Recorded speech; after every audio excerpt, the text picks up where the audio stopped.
What we did, we met as a staff with the stakeholders, with the community members, with the parents, to ensure that we account for all our children.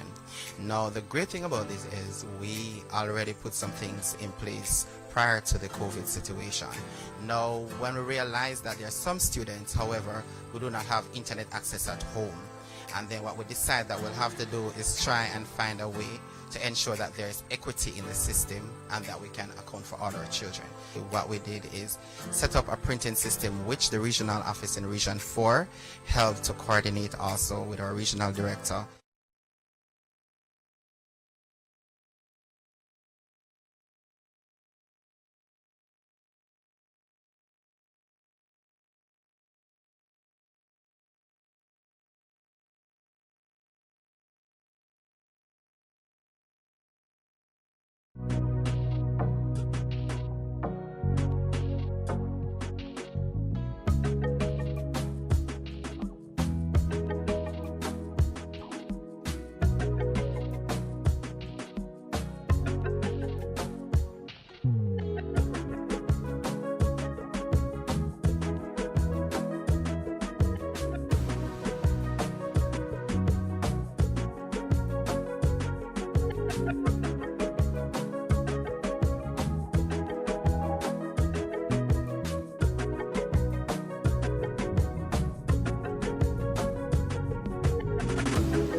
Of a school, but in the rural parts of Jamaica, the service that you're giving, where you're riding a bike again to transport papers and collect papers from students. That's incredible, and it shows your dedication to the profession, your dedication to your students, your own dedication as a citizen in a time of crisis. Very proud of what you're doing, and I want to commend you. We want to say how very proud we are of what you do, how very grateful we are as a nation for what you do, and encourage you to continue. Yes, sir. I want to make my own contribution to what you're doing as a sign of support for your innovativeness and your commitment. We believe that what you're doing is a positive sign for Jamaica. Thank you, Mr. King.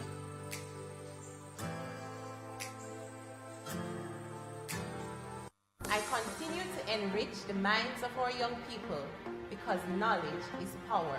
No matter the avenue we must use. We are building forward. Together. Together. Mrs. Phipps, how are you? My friend. Good to see you. You know, how is your modality working, and exactly what is your modality of teaching? You're going around putting the lessons on chalkboards in communities. What happened is, my intention was to engage them in the teaching and learning. I said to myself, if I have 2 hours per day, if I have 2 hours, because when I saw them running up and down and, you know, gallivanting, I was like, no, this can't be. No, this is our future. Oh, no, not at all. And we don't know how long COVID is going to be here, time is going to pass, and what they missed this year, next year is something new and more. You know, you can't get to 2 and 3 and understand that concept properly if you don't actually understand one. So we said, then definitely we have to try and hold them even now, because education is important. We have to figure out how to get back to school. Because this dislocation for the last 6 or 7 months would have set us back significantly. It would have widened the already wide gap that exists in the society in terms of educational outcomes. Your effort is laudable, and we should give you the support I have a few tokens here that I believe could assist in your job. I'm going to give you a little support. It's a small token that you can use to move about and buy your chalk. And I don't know, you put up the chalkboards or you just paint a notice board on the wall? We paint, put up, when we cannot find any space, we have to put up one. But when we ask, there's a small wall, we ask and get it, then we will just paint that. Well, you can get some paint there. Yes, sir. And I'm giving you a little tablet here. Oh, please, God. All right, so you say you're not technologically savvy, but I'll have to get it. but you will catch on to it very quickly. And one for your daughter. All right, and then we all have to do a little social distance. So Yes, it's going back to my car. Here you go. and of course. All right, and thank you. Good to meet you. All right, keep up the good work.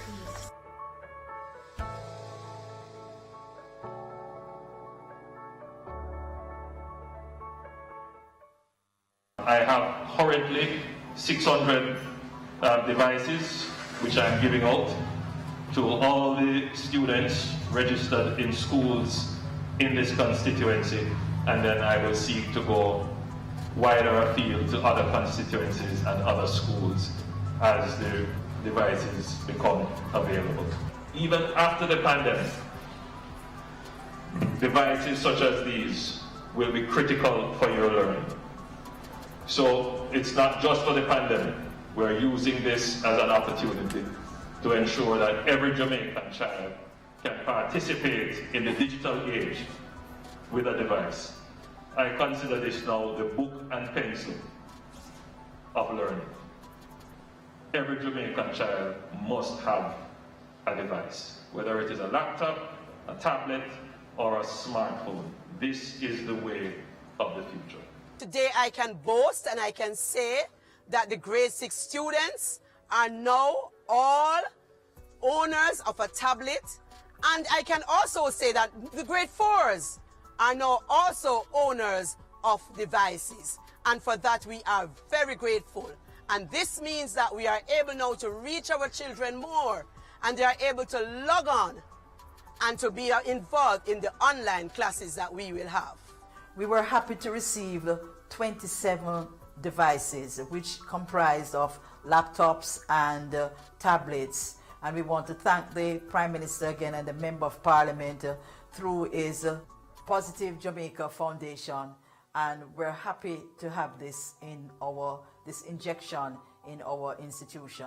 I just want to thank Most Honorable Andrew Holness, our Prime Minister of Jamaica, for giving us these tablets to our school and every children that we can participate in our lessons at school, even if COVID or not COVID. At my home, it's only 2 devices. My brother and my mother.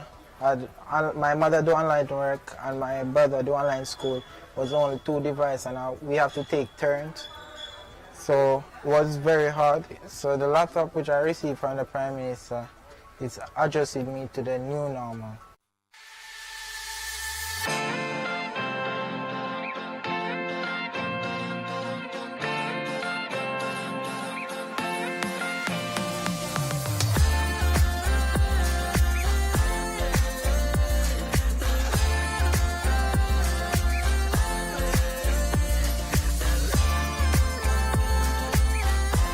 I've made it part of my personal commitment to education to assist in mobilizing resources, not public resources, now private resources, to provide some of these schools that are in areas where we well know and understand the economic challenges that the population in these areas would face. Through my foundation, I am going to give you 30 devices, and they will be given to students at various grades. So you are going to move very rapidly from having 80 kids with devices to now having 120 with devices. So you're moving up. And that's how it is. That's what we have to do. It's incremental steps as a country. But as they say, every mickle make a muckle.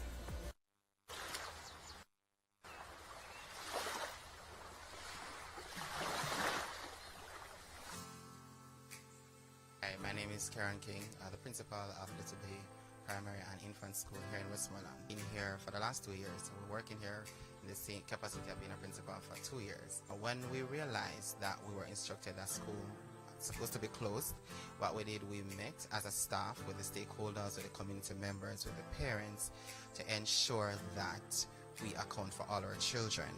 Now, the great thing about this is we already put some things in place prior to the COVID situation.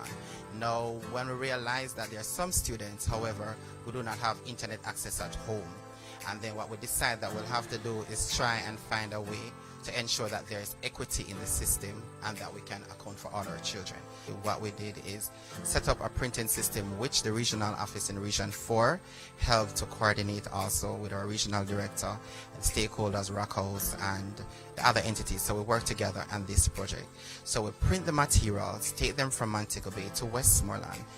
Sometimes we're nuts for them, sometimes I go in and I take them, and then the teachers will email the work, we get them print, and then once we get them print, we take them to the school, create a drop-off and a pick-up point, and then we sort the documents out, staple them together, use the register, account for all the children, and then from there what I'll do is go through the communities that are in a more remote location and then ensure that all the children receive printed materials that they wouldn't be able to access under normal situation. Daniel, Mr. King.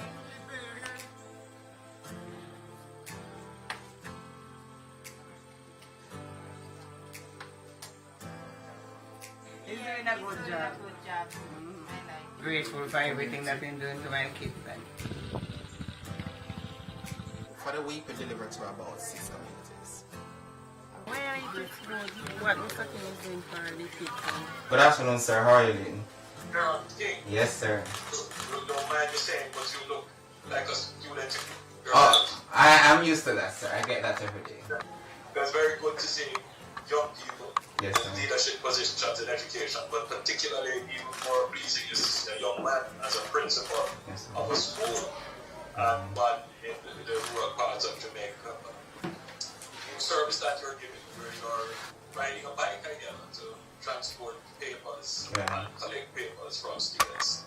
That's incredible, and it shows your dedication to the profession, your dedication to your students, your own dedication as a citizen in a time of crisis. Very proud of what you're doing, and I want to commend you. We want to say how very proud we are of what you do, how very grateful we are as a nation for what you do, and encourage you to continue. Yes, sir. I want to make my own contribution to what you're doing as a sign of support for your innovativeness and your commitment. We believe that what you're doing is a positive sign for Jamaica. Thank you, Mr. King.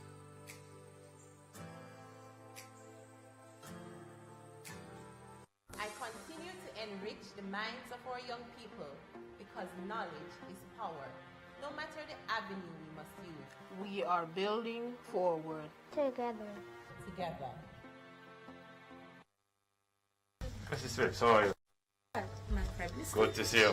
How is your modality working, and exactly what is your modality of teaching? You're going around putting the lessons on chalkboards in communities. What happened is, my intention was to engage them, the teaching and learning. I said to myself, if I have 2 hours per day, if I have 2 hours, because when I saw them running up and down and, gallivanting, I was like, no, this can't be.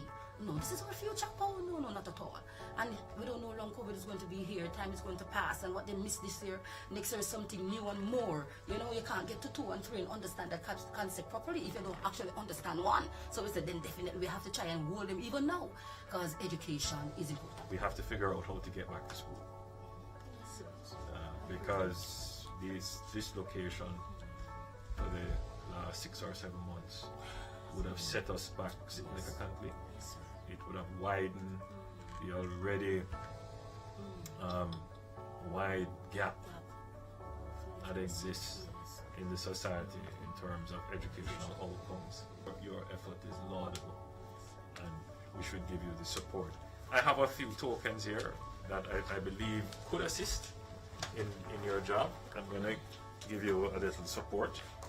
A small token that you can use to move about and buy your chalk and I don't know, you put up the chalkboards or you just paint a notice board on the wall? We paint, put up, when we cannot find any space, we have to put up one. But when we ask, there's a small wall we ask and get it, then we will just paint that. Well, you can get some paint there.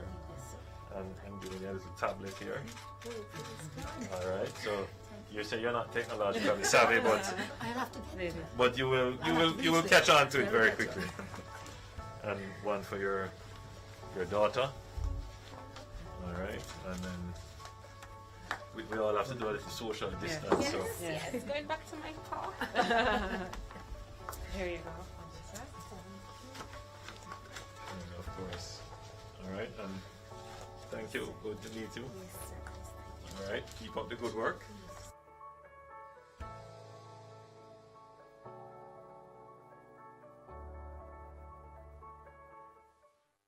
I have currently 600 devices which I'm giving out to all the students registered in schools in this constituency, and then I will seek to go wider afield to other constituencies and other schools as the devices become available.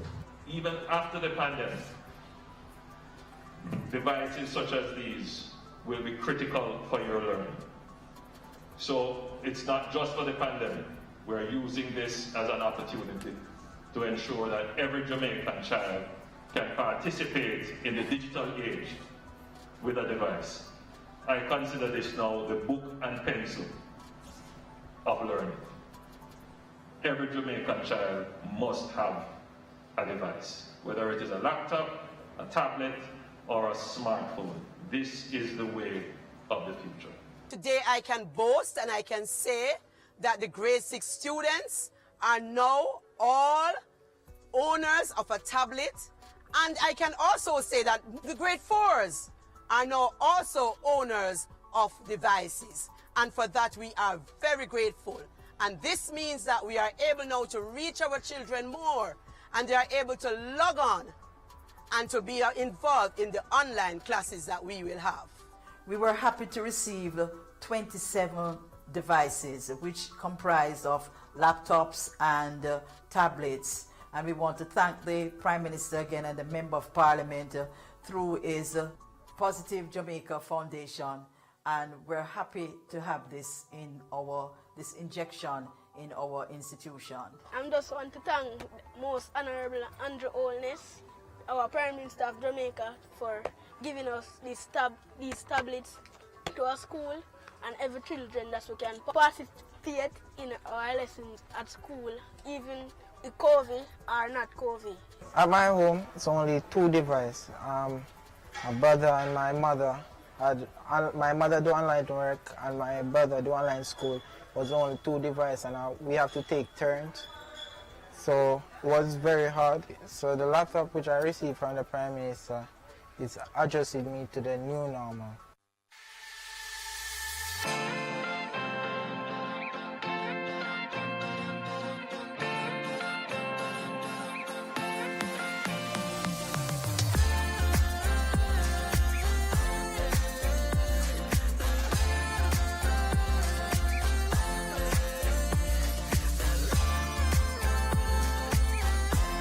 I've made it part of my personal commitment to education to assist in mobilizing resources, not public resources, now private resources, to provide some of these schools that are in areas where we well know and understand the economic challenges that the population in these areas would face. Through my foundation, I am going to give you 30 devices, and they will be given to students at various grades. So you are going to move very rapidly from having 80 kids with devices to now having 120 with devices. So you're moving up. And that's how it is. That's what we have to do. It's incremental steps as a country. But as they say, every mickle make a muckle.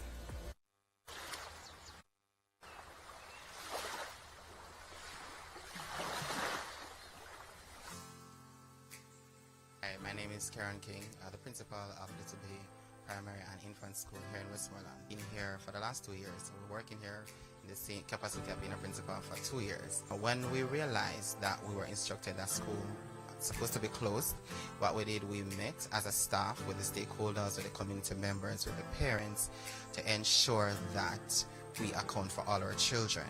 Now, the great thing about this is we already put some things in place prior to the COVID situation.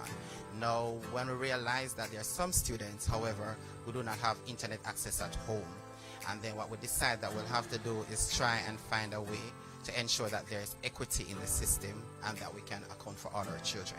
What we did is set up a printing system which the regional office in Region 4 helped to coordinate also with our regional director and stakeholders, Rockhouse, and the other entities. So we work together on this project.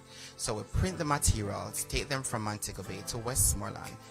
Sometimes we're nuts for them, sometimes I go in and I take them, and then the teachers will email the work, we get them print, and then once we get them print, we take them to the school, create a drop-off and a pick-up point, and then we sort the documents out, staple them together, use the register, account for all the children, and then from there what I'll do is go through the communities that are in a more remote location and then ensure that all the children receive printed materials that they wouldn't be able to access under normal situation. Panel. Mr. King.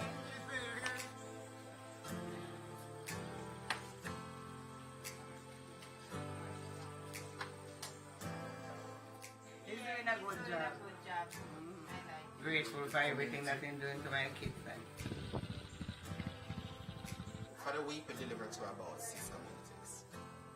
Where is this good? What Mr. King is doing for the kids? Good afternoon, sir. How are you doing? King, Yes, sir. you don't mind me saying, but you look like a student. Oh, I'm used to that, sir. I get that every day. That's very good to see young people Yes, in sir. leadership positions in education, but particularly even more pleasing is a young man as a principal Yes, sir. of a school, but in the rural parts of Jamaica. The service that you're giving, where you're riding a bike again to transport papers and collect papers from students. That's incredible, and it shows your dedication to the profession, your dedication to your students, your own dedication as a citizen in a time of crisis. Very proud of what you're doing, and I want to commend you. We want to say how very proud we are of what you do, how very grateful we are as a nation for what you do, and encourage you to continue. Yes, sir. I want to make my own contribution to what you're doing as a sign of support for your innovativeness and your commitment. We believe that what you're doing is a positive sign for Jamaica. Thank you, Mr. King.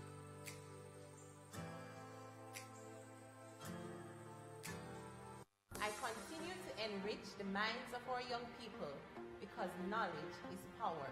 No matter the avenue we must use. We are building forward. Together. Together. Mrs. Smith, how are you?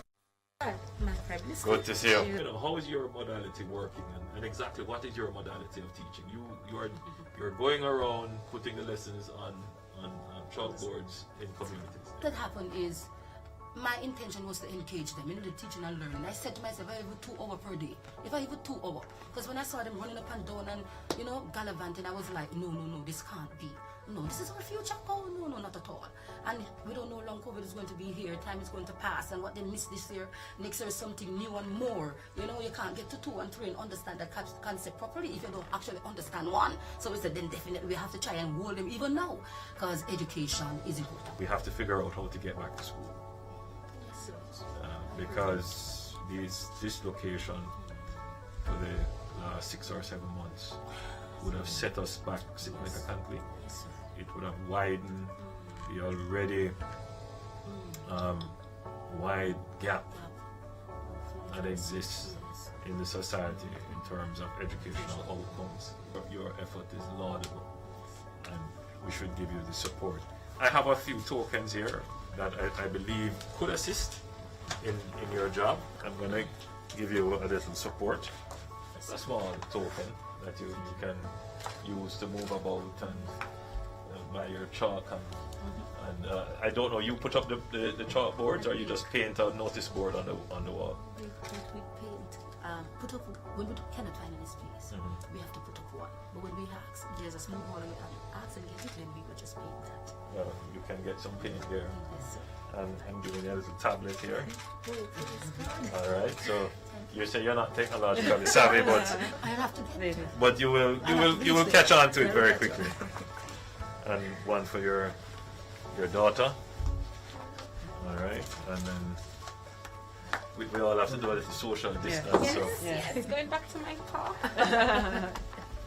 Here you go. And of course. Alright, and thank you. Good to meet you. Alright, keep up the good work.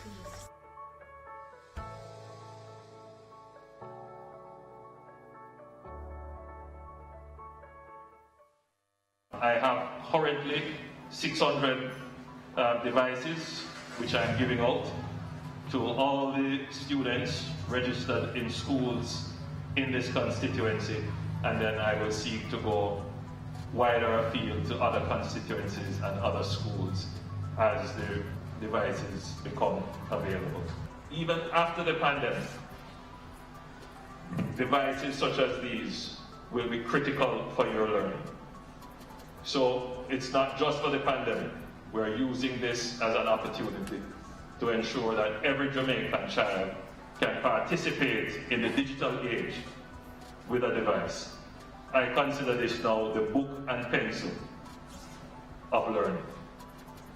Every Jamaican child must have a device, whether it is a laptop, a tablet, or a smartphone. This is the way of the future.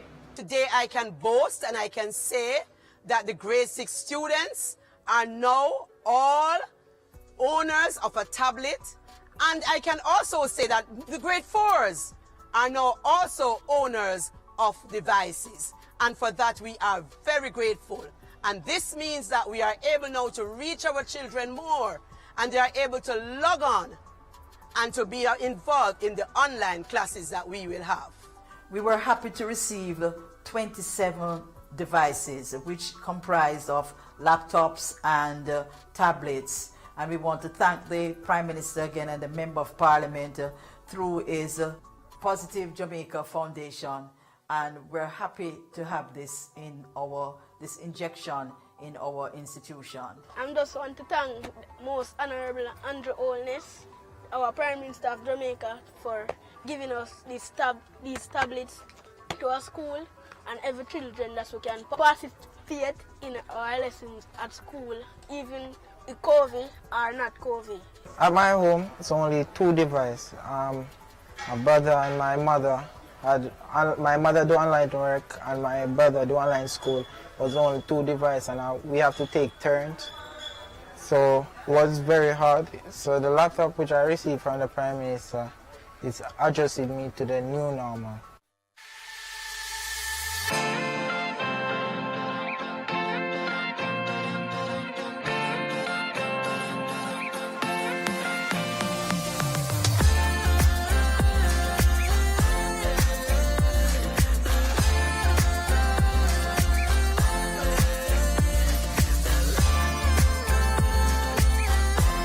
I've made it part of my personal commitment to education to assist in mobilizing resources, not public resources, now private resources, to provide some of these schools that are in areas where we well know and understand the economic challenges that the population in these areas would face. Through my foundation, I'm going to give you 30 devices, and they will be given to students at various grades.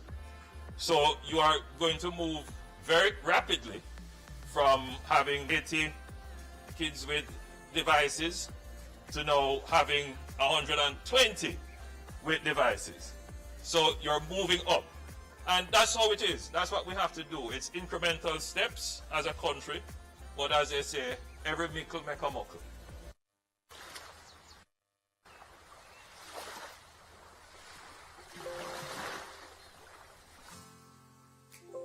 Hi, my name is Karen King, the principal of Little Bay Primary and Infant School here in West.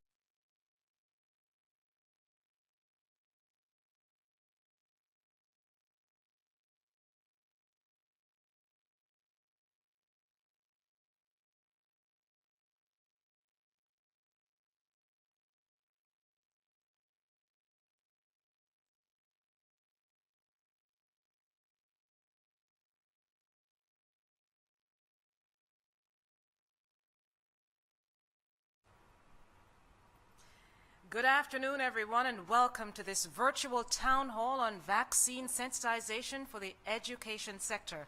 A very critical discussion we'll have this afternoon, led, of course, by the Prime Minister, the Most Honorable Andrew Holness. Thank you so much for joining us from the banquet hall here at Jamaica House in Kingston, Jamaica. I'm Naomi Francis. With us this afternoon to begin this discussion, we have, of course, Prime Minister, the Most Honorable Andrew Holness, along with the Minister of Education, Youth and Information, the Honorable Favour Williams. Joining us on our virtual platform on Zoom, we have the Honorable Robert Nesta Morgan. He is the Minister of State in the Ministry of Education, Youth and Information. Also on our virtual platform, Dr. Grace McLean, the Permanent Secretary Acting in the Ministry of Education, Youth and Information. Dr. Kassan Carr, the Chief Education Officer Acting, joins us here. I beg your pardon. Dr. Kassan Troop, the Chief Education Officer Acting at the Ministry of Education, Youth and Information, joins us, as well as Dr. Melody Ennis, the Director of Family and Health Services at the Ministry of Health and Wellness. On our Zoom platform, we have Mrs. Rosalie Gage Gray, the Executive Director of the Child Protection and Family Services Agency, along with Casey Carr, the Executive Director of the National Parenting Support Commission, and Terry Thomas Gale, the Deputy CEO for exams at the Ministry of Education. Thank you all so much for joining us on our virtual platform and here, of course, at the Office of the Prime Minister. We also have an audience with us live on PBCJ, JIS, Nationwide Radio, and of course online on the Prime Minister's social media pages, and of course on the Ministry of Education, Youth and Information's social media pages. A very critical discussion that we must have, but we must all start first with prayer, and so I invite Bishop Dr. Everton Thomas, OD, to start us off with prayer. Bishop Thomas? Thank you, Ms. Francis. I'm unable to turn my camera on, but I will go ahead and pray nonetheless. To the Prime Minister, the Minister of Education, and all other officials gathered for this very special meeting today, grace and peace. Let us pray. Heavenly Father, we thank you for your love and your mercies. We give you thanks today because indeed you are a good God.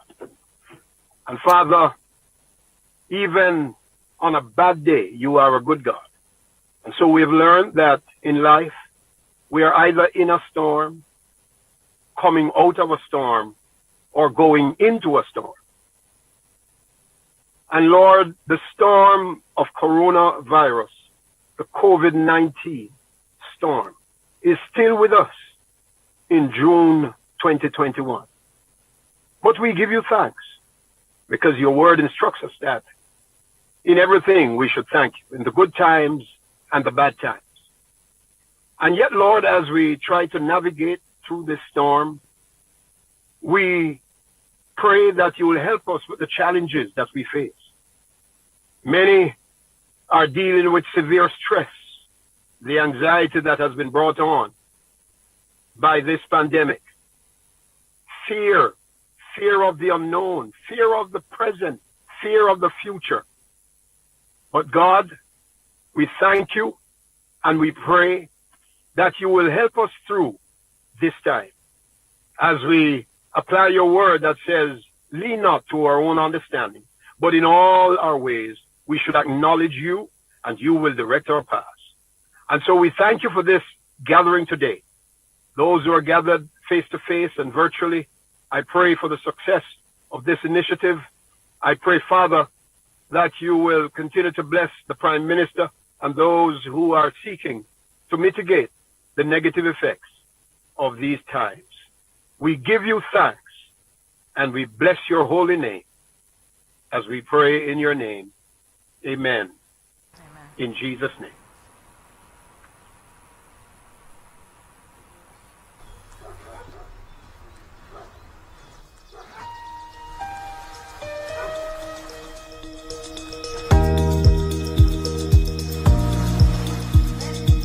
We want to go back to school.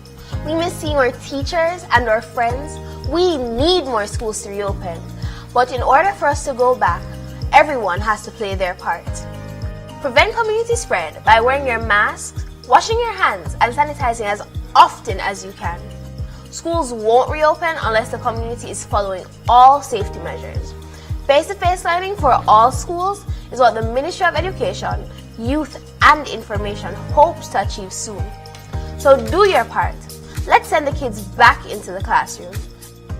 Every child can learn. Every child must learn.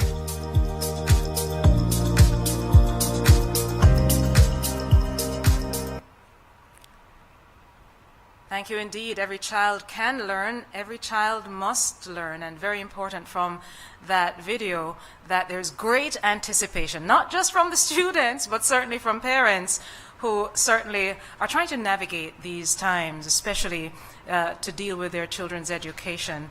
So thank you so much, Bishop Thomas, for your prayer, and certainly words coming from our student a while ago on the video saying we really want to get back to school. Well, the Prime Minister and the Minister of Education certainly want to get you back there, but very safely. Let's then do the welcome in terms of what we're here about and looking at vaccination in this time of COVID. Let's then invite the Permanent Secretary Acting in the Ministry of Education, Youth and Information, Dr. Grace McLean, to do the official welcome. Dr. McLean, online. Good afternoon, and thank you, Ms. Francis. I am happy to welcome you all this afternoon to our Town Hall session, which will be focusing on the vaccination program for our educators, as well as our exit examinations. First, let me acknowledge and welcome members of our distinguished panel. With us this afternoon, ladies and gentlemen, of course, and our boys and girls, we have the Most Honorable Andrew Holness, our Prime Minister. The Honorable Favour Williams, Minister of Education, Youth and Information. The Honorable Robert Nestor Morgan, our Minister of State in the Ministry of Education, Youth and Information. We also have our Acting Chief Education Officer, Dr. Casson Troop, as well as Mrs. Terrian Thomas Gale, our Deputy Chief Education Officer, who is responsible for examinations. Moving on to the Ministry of Health and Wellness, let's welcome Dr. Melody Ennis, our Director of Family Health Services in that ministry. We also have joining us Ms. Kesia Carr, who is the Chief Executive Officer of the National Parenting Support Commission. And also Mrs. Rosalie Gage-Gray, our Chief Executive Officer of the Child Protection and Family Services Agency. Ladies and gentlemen, because we want to make sure, and our students, that we provide as much information as possible, we also have joining us as resource persons, Dr. Wayne Wesley, the Chief Executive Officer and Registrar of the Caribbean Examinations Council, as well as Dr. Nicole Manning, the Director of Operations. Also, Mrs. Marva Duncanson, the Country Manager for City and Guilds, and Mrs. Marva White, Director of Examinations for the NCTVET, the body responsible for the National Vocational Qualifications of Jamaica certification. And of course, a very special welcome to our able moderator. Our students, our teachers, our parents, and other stakeholders who are here in the virtual space this afternoon, we welcome you. We are happy to be able to provide you with information and to clarify any areas of concern you may have about the continuing vaccination program for the education sector workers, as well as to ensure that you have all the information required for our national exit examinations. And here we speak about our CAPE exams, our CSEC exams. We speak about the National Vocational Qualification, the Caribbean Vocational Qualification, and of course, our City and Guilds examination. And of course, these are at the secondary level. So we look forward to having excellent discussion, and we know that this evening will prove to be very rewarding as we edge closer to ensuring that we restore some normalcy to the education of our children. Thank you. To change the education system. Bridging the digital divide is crucial. The government of Jamaica, through the Ministry of Education, Youth and Information, has been utilizing technology to enrich and improve the educational levels of its students and move towards a fully connected and knowledge-based society. We have to protect and nurture our children. It is important to keep our youth engaged. Thank you very much. Despite the challenges, improving the educational outcomes is our #1 priority.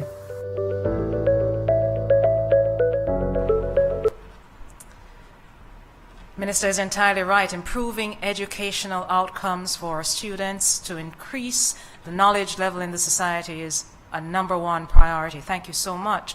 Let's now go to the Chief Education Officer Acting, Dr. Kassan Troop, who is here with us at Jamaica House, who will bring some opening remarks. Dr. Troop. Thank you so much. Good afternoon, everyone. I just want to take this opportunity, Naomi, to just remind our stakeholders that the Ministry of Education is in the recovery stage of our Education in Emergencies program. And this stage requires all our stakeholders to be working in concert to ensure that our students can recover, to make sure that they can experience the success that they deserve. I want to use this opportunity to assure our stakeholders that we are doing our endeavor best to pull the expertise of our technocrats, our teachers, our principals, our education officers, the leaders of our agencies, our National College for Educational Leadership, our Jamaica Teaching Council, our National Education Inspectorate, and all our educational consultants. We are pulling their expertise together to ensure that we, the Jamaican education system, can recover smarter and stronger in pursuit of excellence for all our boys and girls. I want to encourage our parents, do not give up. Trust us, we will continue to work with you to make sure we can get our boys and girls back on their learning program. I thank you. Okay.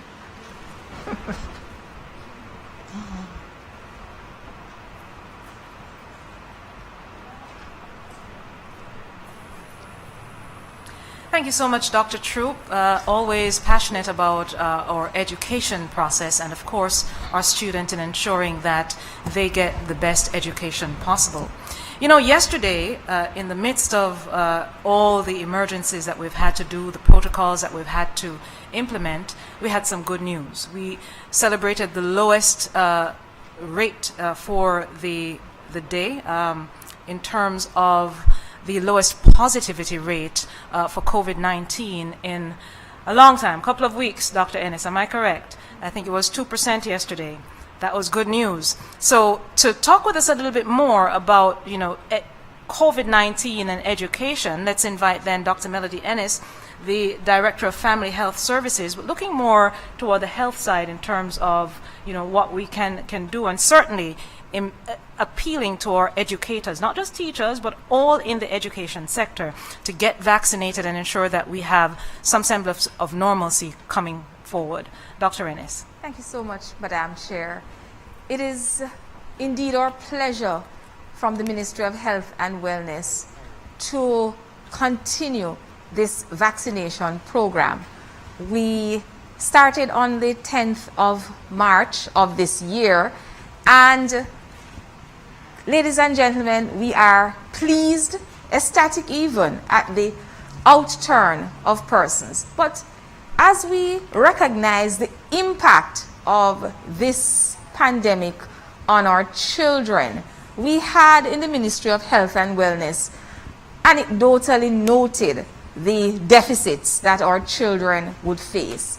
But when we brought that together with the study done by Capri to show the devastation on our children, the boredom of over 60% of them, the overeating, the anxiety, the uncooperativeness that they started to display, it was marked that the teachers, especially those having students with exit exams, had to be a priority for inoculation, because we cannot afford to leave these children behind.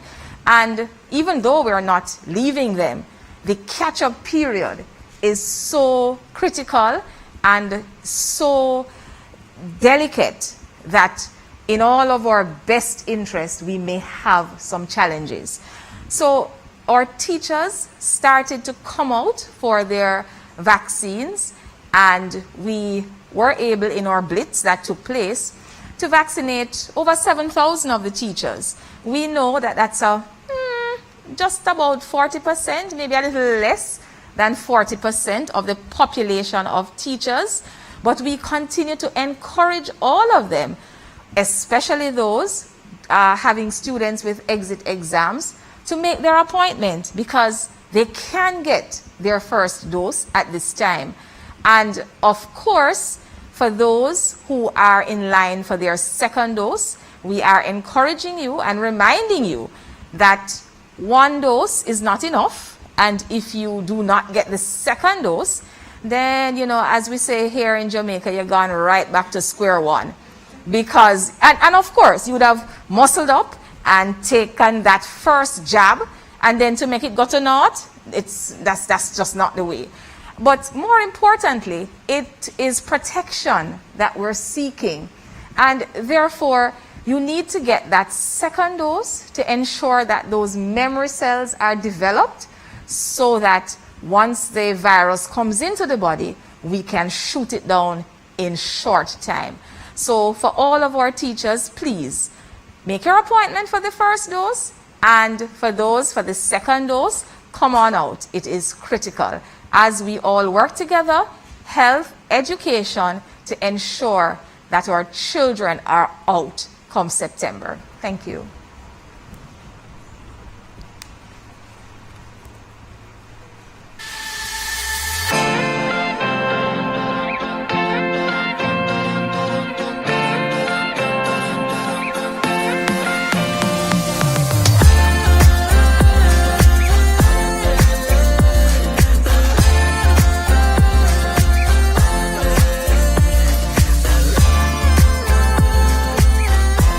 I've made it part of my personal commitment to education to assist in mobilizing resources, not public resources, no, private resources, to provide some of these schools that are in areas where we well know and understand the economic challenges that the population in these areas would face. Through my foundation, I am going to give you 30 devices, and they will be given to students at various grades.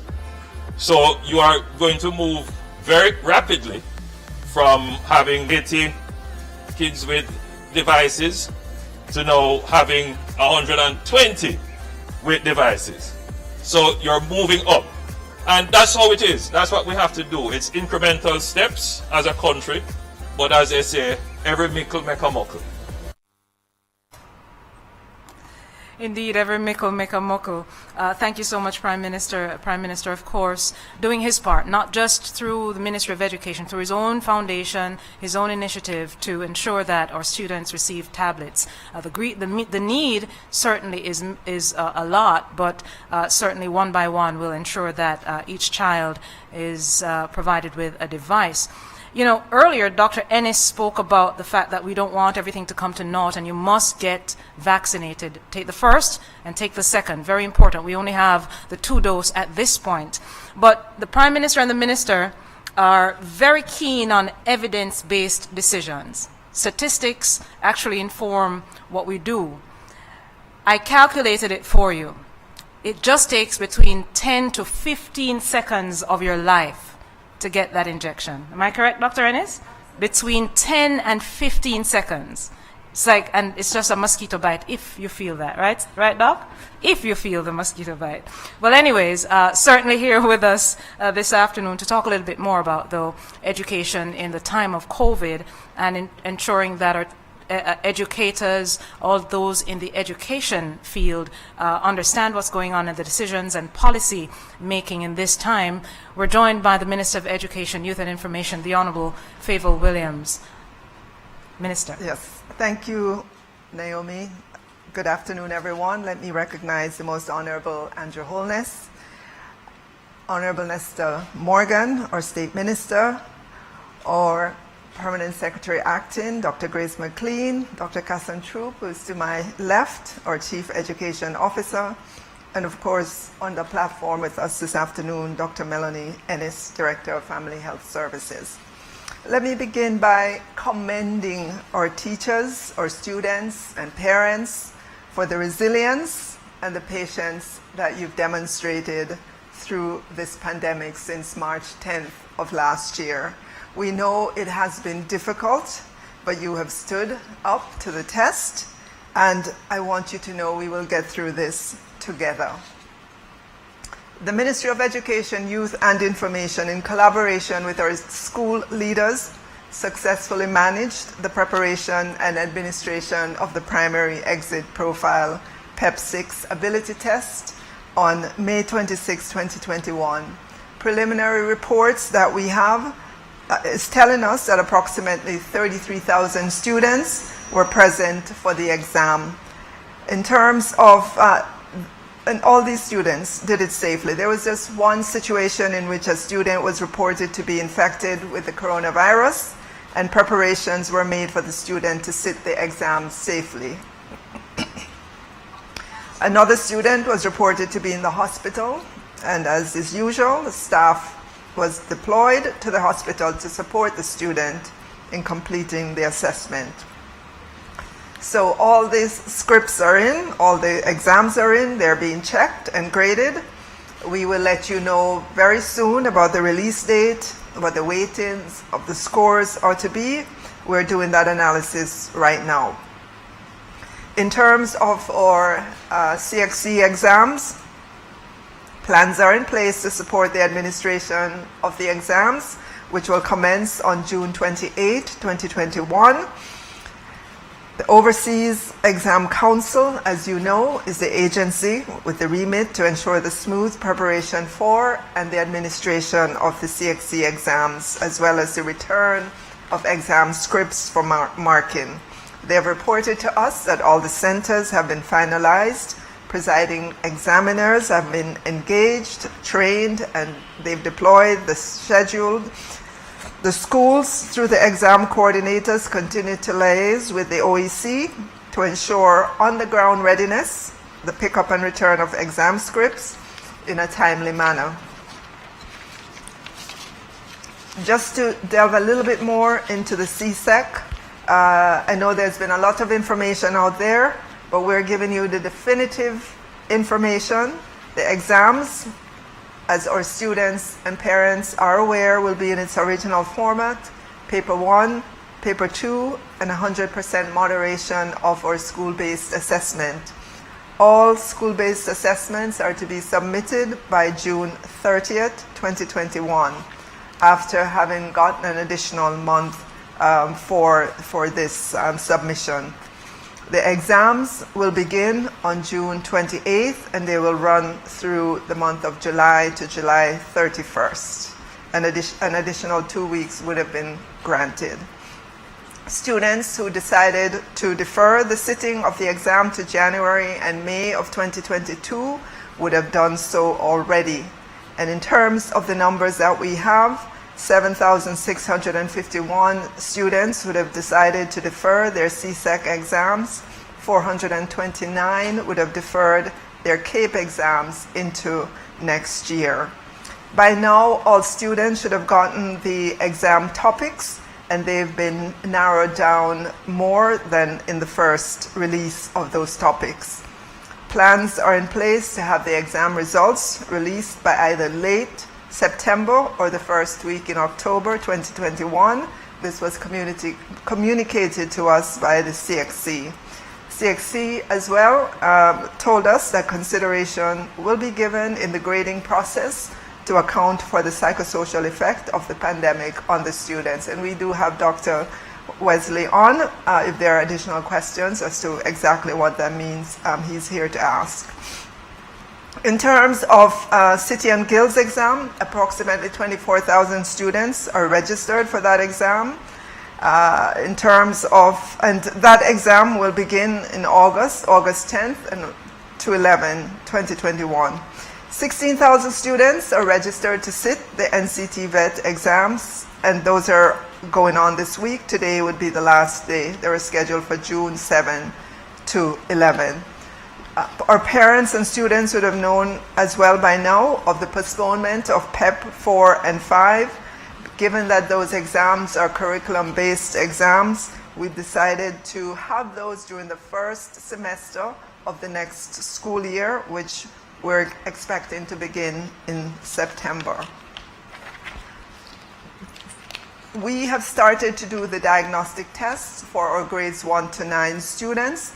And the diagnostic test is to help us to determine the learning loss and learning gaps to be addressed in the upcoming school year. I know there has been some confusion about that. The diagnostic tests will not form a part of the PEP 6 exam results at all. It's exactly what it says. It will help us to determine the learning loss and learning gaps to be addressed in the upcoming school year.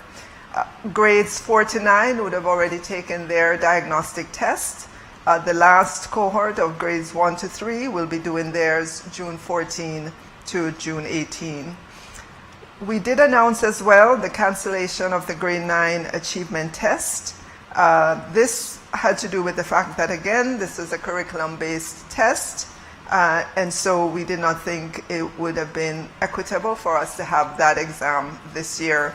We will move those students based on the school that they selected, their home address, the availability of spaces in the high schools, and the grade 9 achievement test placement data by schools.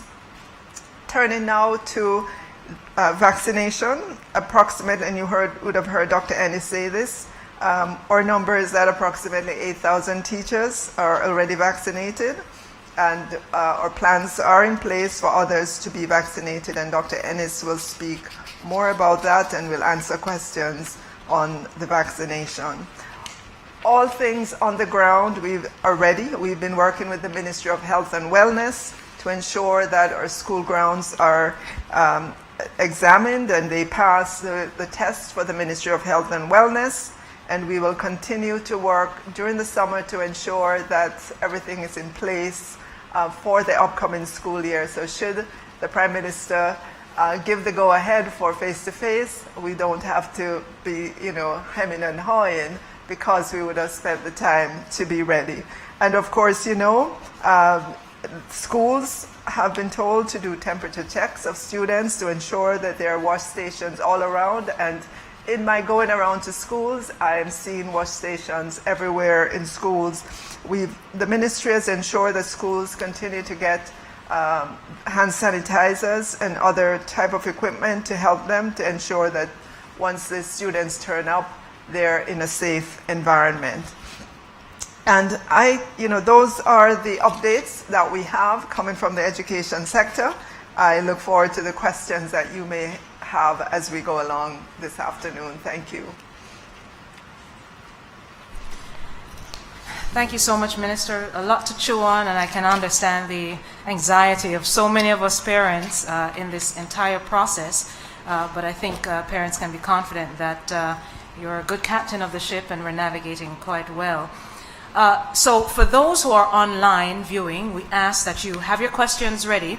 You can put it in the chat, and for those who are on Instagram, we're also streaming on Instagram, but under the post, you may be able to put your questions as well. So we encourage you to put your questions under the chat, and certainly once we get to the question and answer segment, we will be more than happy to take all your questions. We understand the anxieties, we understand what's going on, especially if you have a boy child like me. I can tell you, boy, it takes a lot to get them focused and motivated. So we're here to answer all your questions, Dr. Ennis, as well as the Prime Minister and the Minister and those from the Education Ministry.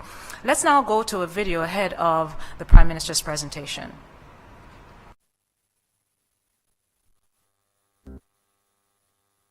One tablet or laptop per child. That is the goal. The Ministry of Education, Youth and Information is on a mission to bridge the digital divide and ensure that no child is left behind. We have made it easy for your child to have access to a device. Log on to oyod.educate.gov.jm. Once you have met the requirements listed, fill out the application form and submit. We will have a device in your child's hands as soon as we can. Every child can learn. Every child must learn. Indeed, that is a commitment of the entire government. Every child can learn, every child must learn. Ahead of the Most Honorable Andrew Holness becoming Prime Minister, he was the Minister of Education back in a previous dispensation. And certainly a lot of the achievements that we're experiencing in education, he had the brainchild, the tenacity to put those forward. Certainly in the last few months, I believe it was earlier this year, Prime Minister, or late last year, we started the Education Transformation Commission, and that commission certainly is doing work to ensure that we get our education system right-fitted, so to speak, to meet the demands of the fourth industrial revolution. But let me not steal his thunder. The Prime Minister certainly has a lot to say on education and how we navigate this process within COVID-19. Prime Minister, the Most Honorable Andrew Holness. Thank you, Naomi. Thank you to my panelists who are with me today, Minister of Education, and our panelists and resource persons online, Minister Morgan in the Ministry of Education. It is indeed an excellent idea by the Ministry of Education, supported by the Ministry of Health, to have this town hall, because it is necessary for us to have conversations with the stakeholders. And the stakeholders in this instance would be, first and foremost, the students, our children, our parents, and our teachers. The general public obviously has an interest, but today I want to speak specifically to the main stakeholders, as I said, the students, the parents, and the teachers. Let me start with the teachers.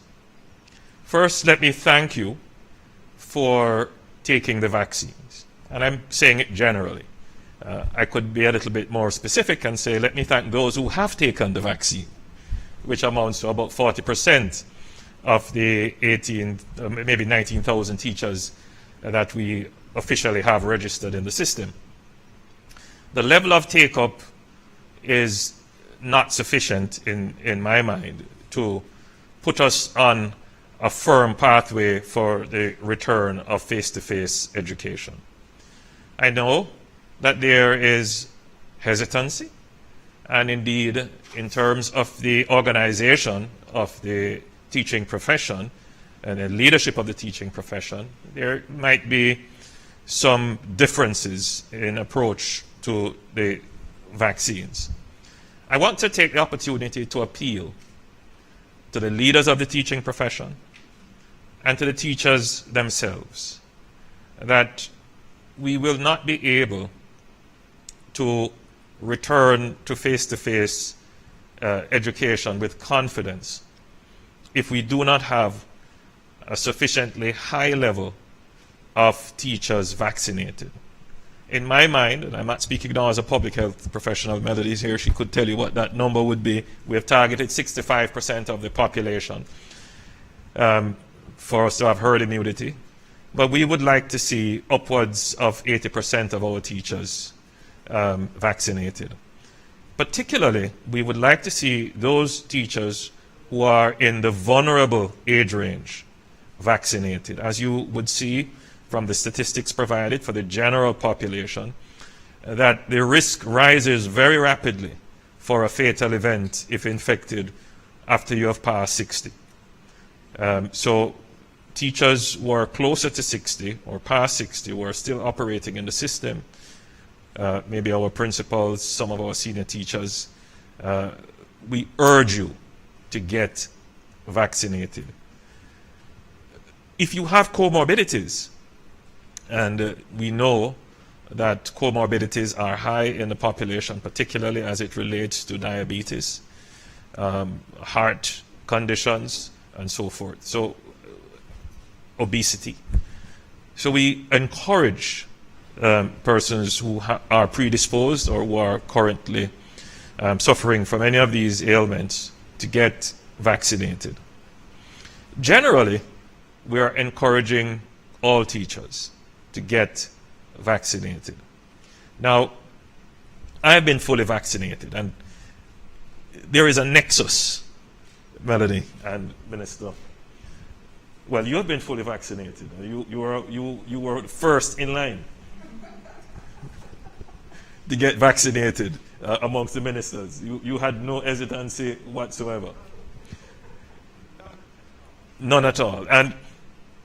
But I wanted to point out that there's always been a kind of nexus between the Ministry of Health and the Ministry of Education for vaccination.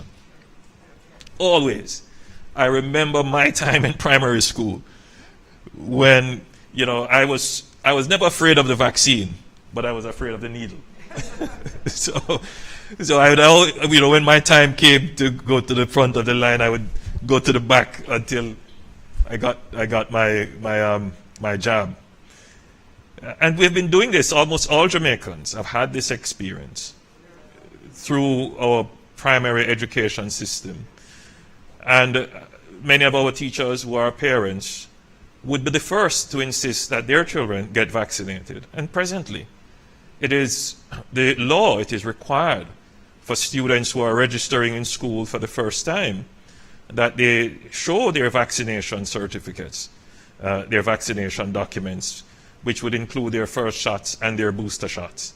It is a requirement.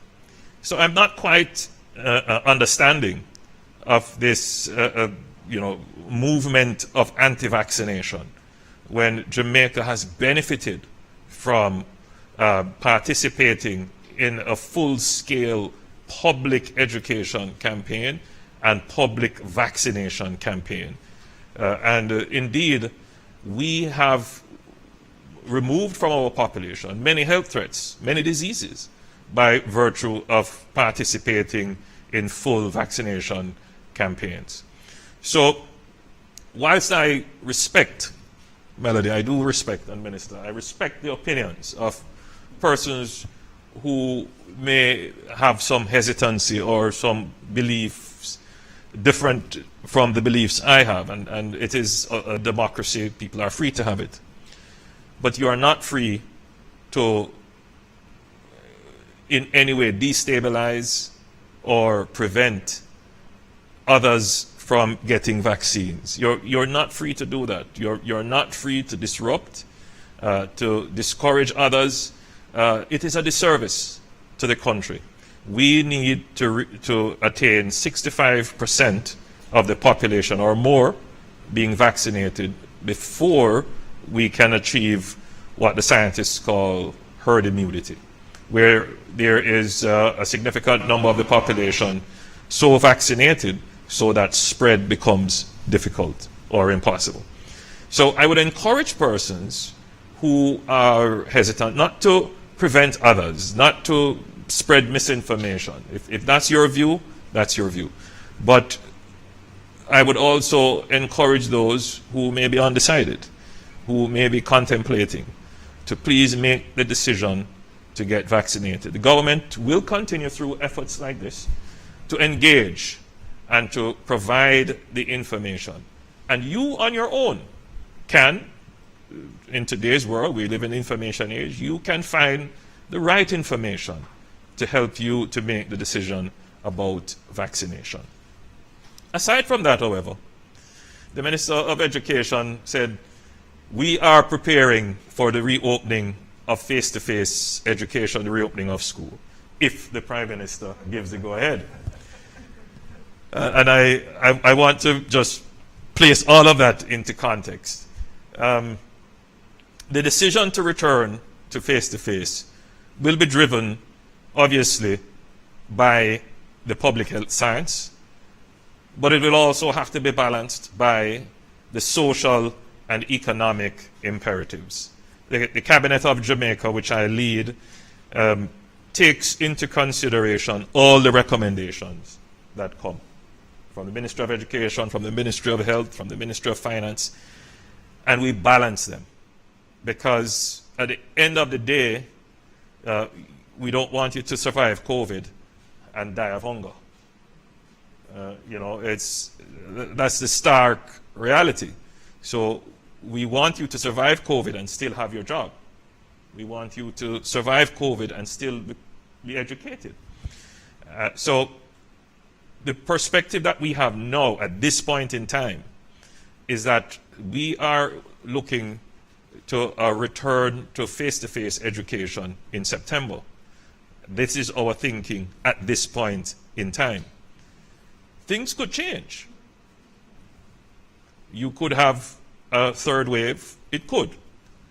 But if things work out for the better, if you get vaccinated, for example, we're projecting that in the month of August we should have some supplies of vaccines that would allow for more persons to get access to vaccines if the decisions you make. So we're preparing for that. The Ministry of Education is ready for that. We want our teachers to be ready for that. And so I appeal, I really, from the bottom of my heart, appeal to our teachers, please get vaccinated. To our parents, I want to also thank you. I have met with parents just moving around, and whenever we get the chance, you know, I was doing my Read Across Jamaica message, and I had some parents who volunteered their children, and they took about 20 to 30 minutes talking to me about when are we going back to school, when are we going to open the schools. You know, it has been a really difficult time for parents, having to share devices, you know, parents having to be in one Zoom meeting, working from home, and then popping over to the other Zoom meeting to ensure that their children are actually paying attention to the teacher. It's very difficult. It's been very difficult.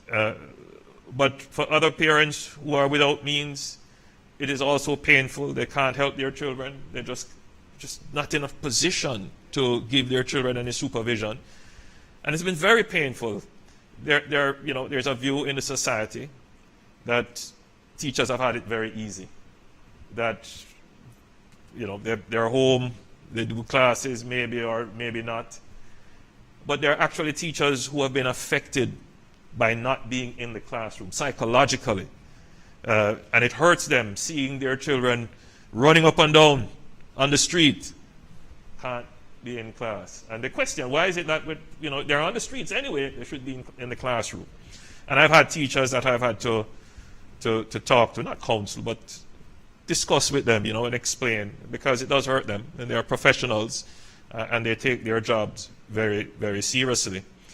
So I want to thank the parents who have really put out the effort during this difficult time, and to let you know that we are planning for the return of face-to-face school in September, and we want to make it happen. You can help by ensuring that you get vaccinated, that's number one, as parents, and that if you have persons at home who are in the most vulnerable age group or in the vulnerable categories, persons with comorbidities, that you encourage them as well to get vaccinated when it is their turn and when the vaccines are available, because you will have to shield them when children go back to school and they return home. So you have to now start to plan how you would do that within your household. Now, when the virus came into our country in March, the entire population was naive.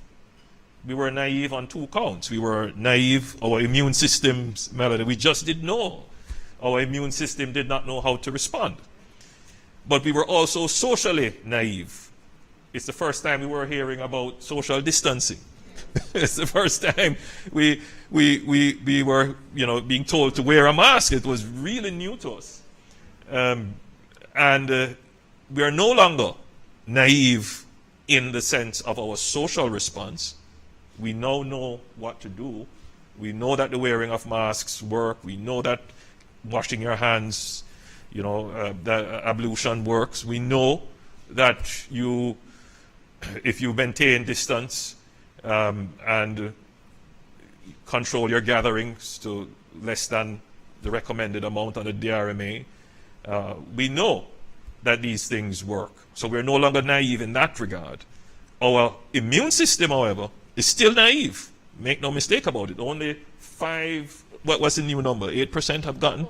Just about 8% would have gotten one dose of the vaccine. So essentially, we're nowhere near our community immunity, if you want to put it that way. So our physical health system, our immune system, is still naive.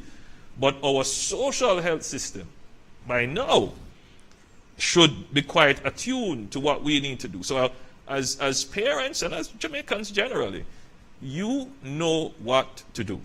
And so you have to start preparing for that. Now, to our kids. So far, the science has shown that the fatal event from infection amongst children would be very low.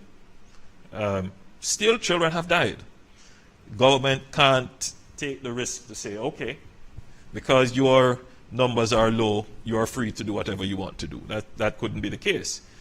So it is still required of you, when you go back to school, as far as possible and as much as you can, it is in your interest and in the interest of your loved ones and parents at home, that you wear your mask, social distance, hand sanitize, and avoid large gatherings. This is not easy in an education setting. I remember what it was like when I was going to school. At that time, I had 60 students in my class. I don't know how many was in your class, but the numbers are not that. The pupil-teacher ratio is not that high these days. Nowhere near that. But still, playing on the playing field or going to the tuck shop or so, taking the bus, it does require you to be responsible and follow the protocols. The other appeal I would make to our students, especially those who are now about to sit the CAPE and CSEC exams, is that the government and CXC, Wayne Wesley is online, and I'm sure questions will go to him. We are acting in the best interest of the students and the education system as a whole. So we have made the provisions for you to sit the exams.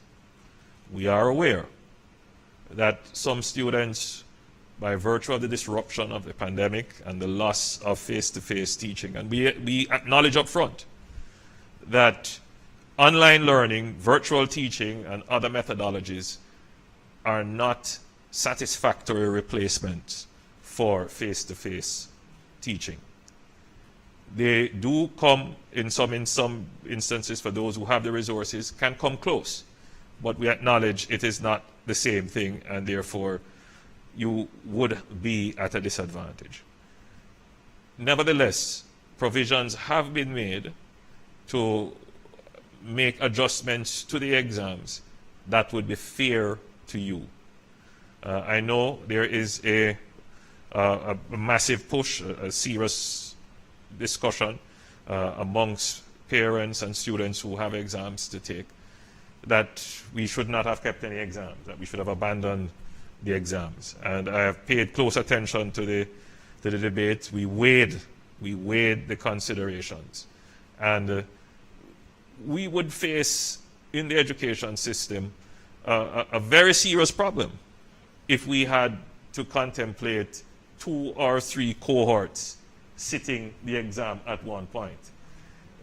Because whilst we are preparing for the reopening, as I've said, and when I said we are preparing for reopening, I noticed the look that, that the Ministry of Health representative Melody gave me. Because anything could happen. There could be another wave, and then schools may not be allowed to reopen. And then what would happen to the cohort following? And maybe a cohort after that. So the best move would be to allow the cohorts to go through and then support them afterwards. And that is the strategy that we have applied. And then to ensure that the exams are structured in a way that are fair to the students who are sitting in. And as Minister has said, that the considerations have been put in place for the dislocation and the negative impact of the factors that the pandemic would have thrown into the education system. So, I understand the fear, but I appeal to you, give it your best shot. Do the best you can. We understand, and we're going to put in place the measures to support you, not just up to the exam, but even after the exams, to ensure that you are not at a disadvantage as you progress through your education journey. So I think I've said a lot. I hope that it is digested and taken in the way and the spirit that it was meant. Prime Minister, thank you so much for your synopsis of what's going on and for your wise words. Certainly the students are happy to hear that we're here to support them, especially, as you said, do your best. We're here to support. But I can tell you, sir, that based on the number of persons, parents in particular, doing the happy dance when you said we're looking to return to face in September, let me tell you, parents are doing the happy dance right now. But of course, the government, of course, is making sure that protocols are in place to ensure that. We have lots of questions, so let me just get out of the way and get to a lot of the questions that are being asked. Facebook, YouTube, and Twitter on all the handles that we have. Let me start off then, in no particular order. I'm just taking it randomly from each platform. Let's go to Facebook. Georgia McPherson says, oh boy, we always get this question wrong about this time, no matter what. When will PEP results be released?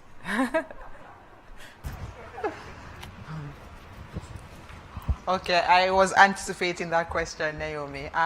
Our minister just updated that we are in the process now of doing the conditioning of the scripts, which means that we have to go through every single script per child, per school. We have to make sure that the shading was done correctly. We have to make sure that we account for every single child that is registered present on that day. So we are doing all those technical things now. Then we have to move it to scanning to make sure that the data can be in electronic form. Then we have to shift that data to scoring, and then we have to shift it to marking and placement. So we have a number of processes that we have to do now. So as soon as we are able to communicate that data very, very soon, our minister will make that announcement. Just give us some time to go through the technicalities, because we want to make sure that when we announce, the process can stand to scrutiny. We know our parents, they want to see for themselves. Many of our parents over the years, this is not new, would want to request to see the paper themselves, and we have always complied and made those things available. So we are working hard. Just give us some more time to go through the conditioning, to talk with our psychometricians. It's a different year of placement. We have to work out the weighting, and we have to use the psychometricians to allow for those processes to be accurate and equitable and fair. It is not anything that is being done by central ministry. We have outsourced all of these to our consultants. So just give us a few more weeks or so to make some announcements. Indeed. Thank you so much, Dr. Troop. And certainly we will have it in good time before September so that the parents will be able to adjust. And Minister, I don't know if I want to take the risk, but we will have it before August. All right. Thank you so much, Dr. Troop. All right, another one coming from Antonio. I believe Antonio might be on YouTube. Let me just tell you, Antonio Daly says, teachers who have opted not to take the vaccine and who believe they may be at great risk going back to the classroom, will action be taken against those teachers if they refuse to go back to face-to-face? The decision is made to go back to face-to-face. That means we have, from the Cabinet with the Ministry of Education and stakeholders, we have decided that the country is at a state where we can go back to face-to-face. Then all teachers would be expected to return to the classroom in fulfillment of their contractual and employment obligations. So, if there is a decision to return to the classroom, all teachers would be required so to do. Of course, if there is a medical exemption, that would be treated in the normal course. Thank you, Prime Minister. I have a related question from someone on Facebook asking what special incentives then will be given to teachers who take the vaccine, like other members of the society. They want an incentive. That's the entire question. Well, the government has grappled with incentives as to how do we incentivize. We're a democracy, and I want to emphasize that. But the essence of the democracy is that when government policy and laws are in place, we require the reasonable and rational individual to follow it, incentive or no incentive. We have given incentives for more targeted towards a vulnerable age group, to get them to go out and get the vaccines. We are looking at some implied incentives, for example, in how we structure the quarantine process. We have not yet put out any other forms of incentives. The truth is, and let me just level with you, it is in your interest to take the vaccine. It is your interest to take the vaccine. And so we are now using moral suasion. We are now engaging. There's scarcely any public engagement that I have where I do not specify in very clear terms and in encouraging terms the need for all citizens to get vaccinated. Thank you, Prime Minister. Several questions coming in, so let me just get to all of them, or as many as possible. We do have a cutoff time, but let's just get everybody in. Ralph asks, what is government doing about internet access across the country, especially to ensure students have access to the internet? I'll allow the Minister of Education, who was a former Minister of Science, Energy and Technology, to tell you about our national broadband project. Okay, so parents and students will be very happy to know that there's an active task force with the Ministry of Education, Youth and Information, the Ministry of Science, Energy and Technology, and the Prime Minister's ministry to ensure that we have broadband connectivity across Jamaica, but more specifically, early in the process, we're targeting our schools. So already we have looked at all our schools across Jamaica. We've made the determination as to exactly what's the minimum bandwidth those schools should have, how it's to be managed. Right now, across our schools, it's left up to each individual school to pay their own internet bill and so forth. The new model that we're looking at would have the ministry take a more active role in terms of ensuring that our schools have connectivity. So we're working on that. We have a goal to have the rollout of that before September. to as many schools as possible across the system so that when our students show up, there will be adequate connectivity for them to be able to use in their class or as they move around the school compound. So that's what we've been working on. We know that it's important. Technology is going to remain a part of the educational system. It's going to be a blended approach going forward in terms of having online and the face-to-face as well. And we know it's important that our students develop the 21st century skills that will make them valuable as they enter into the work world or as they go on to higher education. So work is happening now, and we will see the manifestation of that across the system in short order, certainly by the time September rolls around. Thank you, Minister. Let's head over to YouTube then, and Cecil on YouTube is asking, there's talk of an extension of the school year and possible summer school. What's the position of the ministry? Sure. Let me say, every Jamaican, I believe, recognizes that our students would have, all of them would have been experiencing some amount of learning loss as you know, we move through the pandemic. They've not been able to be in the face-to-face environment. Many of our students still would not have had connectivity, so they were not able to log on to the online classes.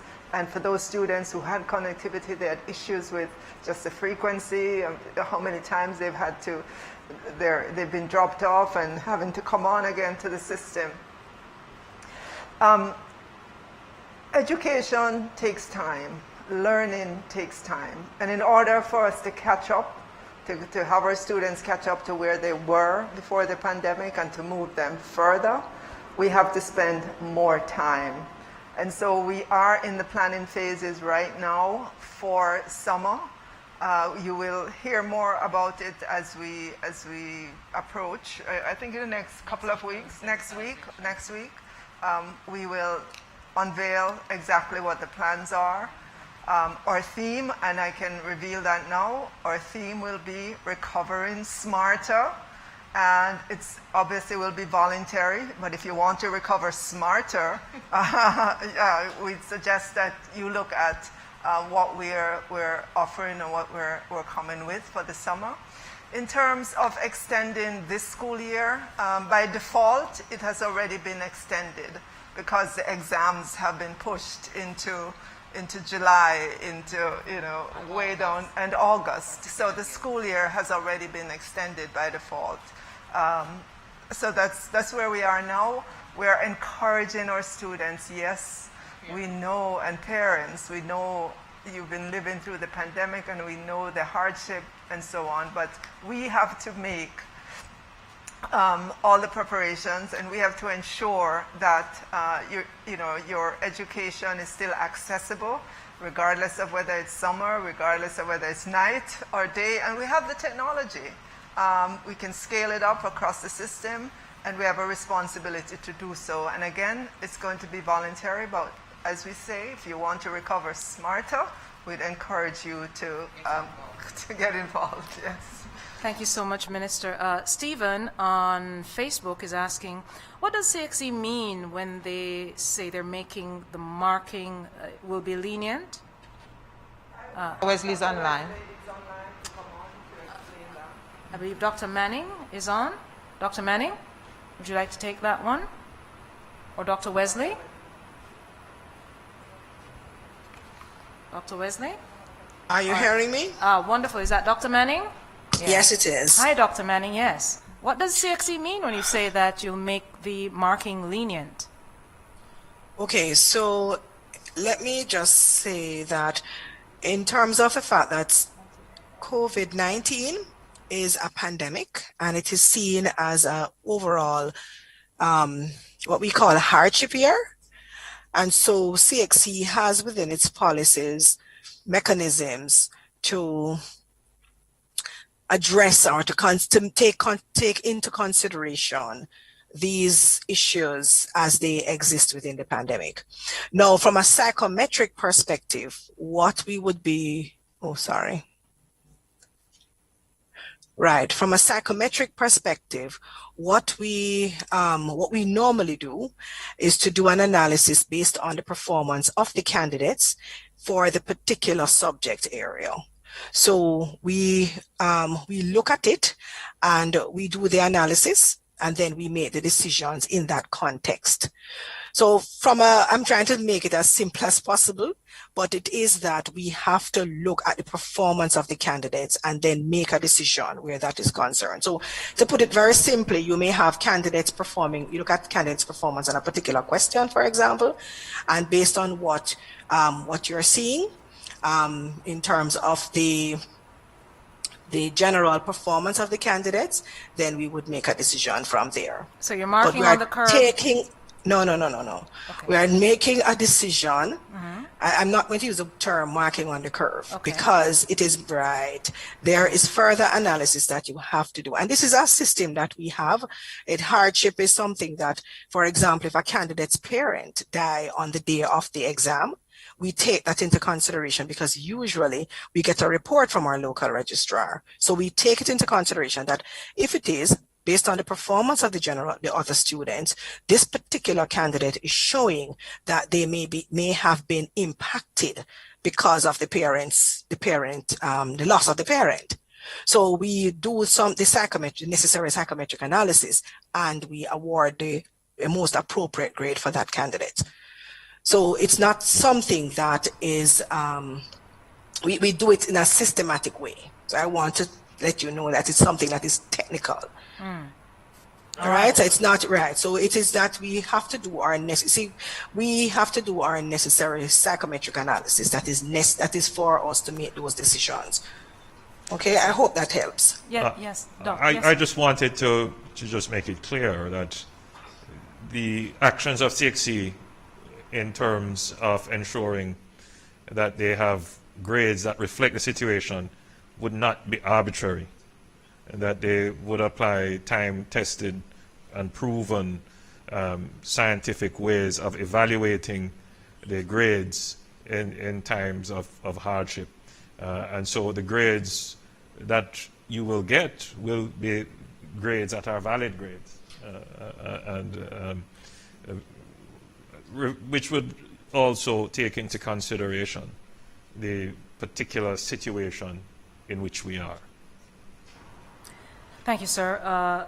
Going back to Facebook, Wendy on Facebook is asking, can you make the Moderna or Pfizer available for teachers instead of the AstraZeneca or Johnson & Johnson?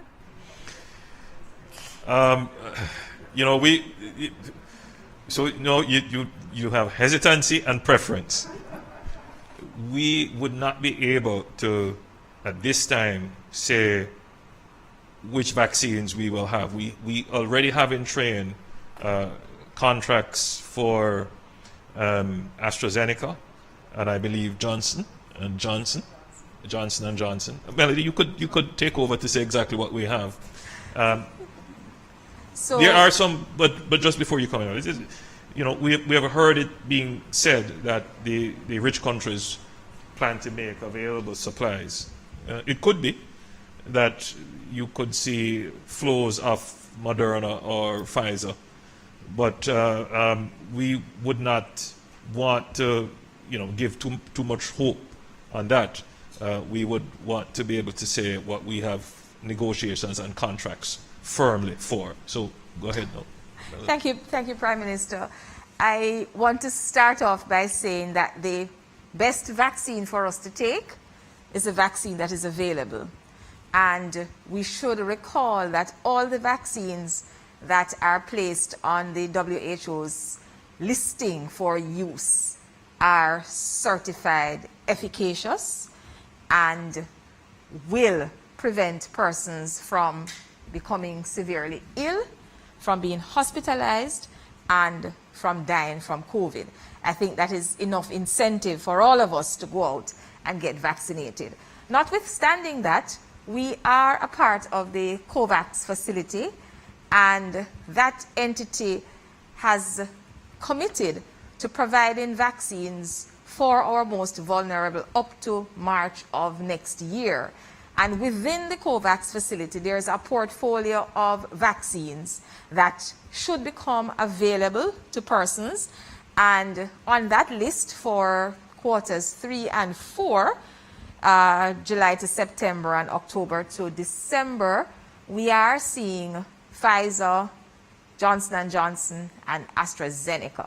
We're not seeing Moderna just yet, but those are the thoughts for coming. But when we look at who we will be giving the vaccines to, we need to take that global in-depth analysis. So for example, our Pfizer vaccine, which we don't have yet, but Pfizer is the only vaccine at this time that's being offered to children. So, Prime Minister, if we, for example, take Pfizer into Jamaica, we need to look carefully at that cohort of persons that we may want to offer it to. If it is unique and special just for, maybe we want to look at that. But we really have to understand that although there is so much hesitancy across the world, the demand for the vaccines are still much greater than the supply. So what we have here now in Jamaica, we have AstraZeneca, and I am forever a true Jamaican. A bird in the hand, sir, is worth many in the bush. So let us hold on to what we have at this time. Indeed, take the one that is available. So let's go back to Facebook. The question being asked by Michael Stewart, is there a discussion regarding making the vaccines mandatory, especially for teachers then, given the importance of education? No discussions at the level of the cabinet to make vaccines mandatory. The notion of mandatory vaccination is not strange or foreign to the Jamaican jurisprudence. For children, it is. And we have laws on our books for that. None so for adults. And it is not, in terms of how we have managed the pandemic, we have not gone down that route. I have faith in the Jamaican people, deep faith, and I know that eventually they will recognize those who are skeptical. They will recognize their duty and do their civic duty for themselves, their family, and their country, and take the vaccines. You know, we are generally very cautious as a people. Something new, we want to see how it works first. But I think that we are seeing how it has worked. We're seeing other countries opening up. We're seeing parties and stage shows and concerts returning to countries that have taken the vaccine. So very soon, I think you're going to see a massive change in the hesitancy when, you know, our Jamaicans recognize and realize that other countries who have taken the vaccines are returning to their normal way of life. Thank you, Prime Minister. A question on YouTube from Dr. Jeremy Baldwin. Last year we were told that schools should look to employ additional teachers. Are we looking to hire more teachers this year?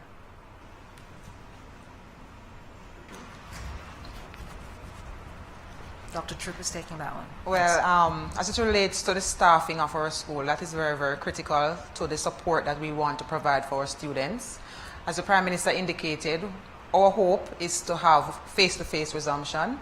And once we have that directive from our cabinet, we will analyze what that looks like on the ground. So our regional directors now are having their consultations in their regions with their schools to do their planning. So last year this time, whilst we were dealing with the pandemic, our schools would have put together different scenarios of how schools can operate. Right now, our regional directors are taking our principals through that process again, where we will look at what school will look like with a full face-to-face resumption, what school could look like with a hybrid model where we will have to rotate our students from time to time, and what school could look like if we have to continue in the full remote situation. So all of that planning is taking place now, and it could mean that we need additional support. Our ministry has been providing that over the period, and we will continue to provide that, but the data on the ground will dictate what happens in each school. So the analysis is taking place as we speak. evidence-driven decisions being made. Thank you, Dr. Troop. Chelsea on Facebook is asking, and I suspect this is for Dr. Ennis, can the vaccines be available in health departments and health centers close to where you live? Indeed, the vaccines are, for the most part, being offered in the health centers close to where you reside. We do have to recognize, though, that our routine services must continue, and we are operating in the COVID environment, and as such, we want to manage the crowd.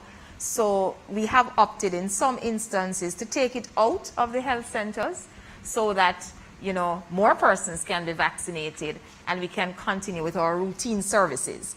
But as we continue with the program, we'll be seeing more and more vaccination sites in our facilities, and we just need to look out for the times, because we may need to adjust the times so that it may be a little later in the afternoon or earlier in the morning, so that our routine services can continue and not be impacted by the vaccination process. Thank you, Doc. On YouTube, again, Vanessa is asking, and this is education now, will we have reduced class sizes come September in order to maintain social distancing? It all depends, right? It all depends on, you know, how the COVID numbers develop. You could have a scenario in which some of our students are in the face-to-face mode, others are at home, and we rotate. That way, it all depends. All right. I think you should point out, Vanessa, that already you have a certain percentage of schools in the education system where the class size would be very low because the school population is very low. And indeed, there are several schools where the population is so low that you could reallocate to take advantage of the existing space. So the decisions that have to be made regarding more teachers or class sizes, they are really very school specific and not general decisions. It's very much school specific. So the school leaders themselves would play a great role in informing the Ministry of Education their resource needs, and then the ministry would then respond.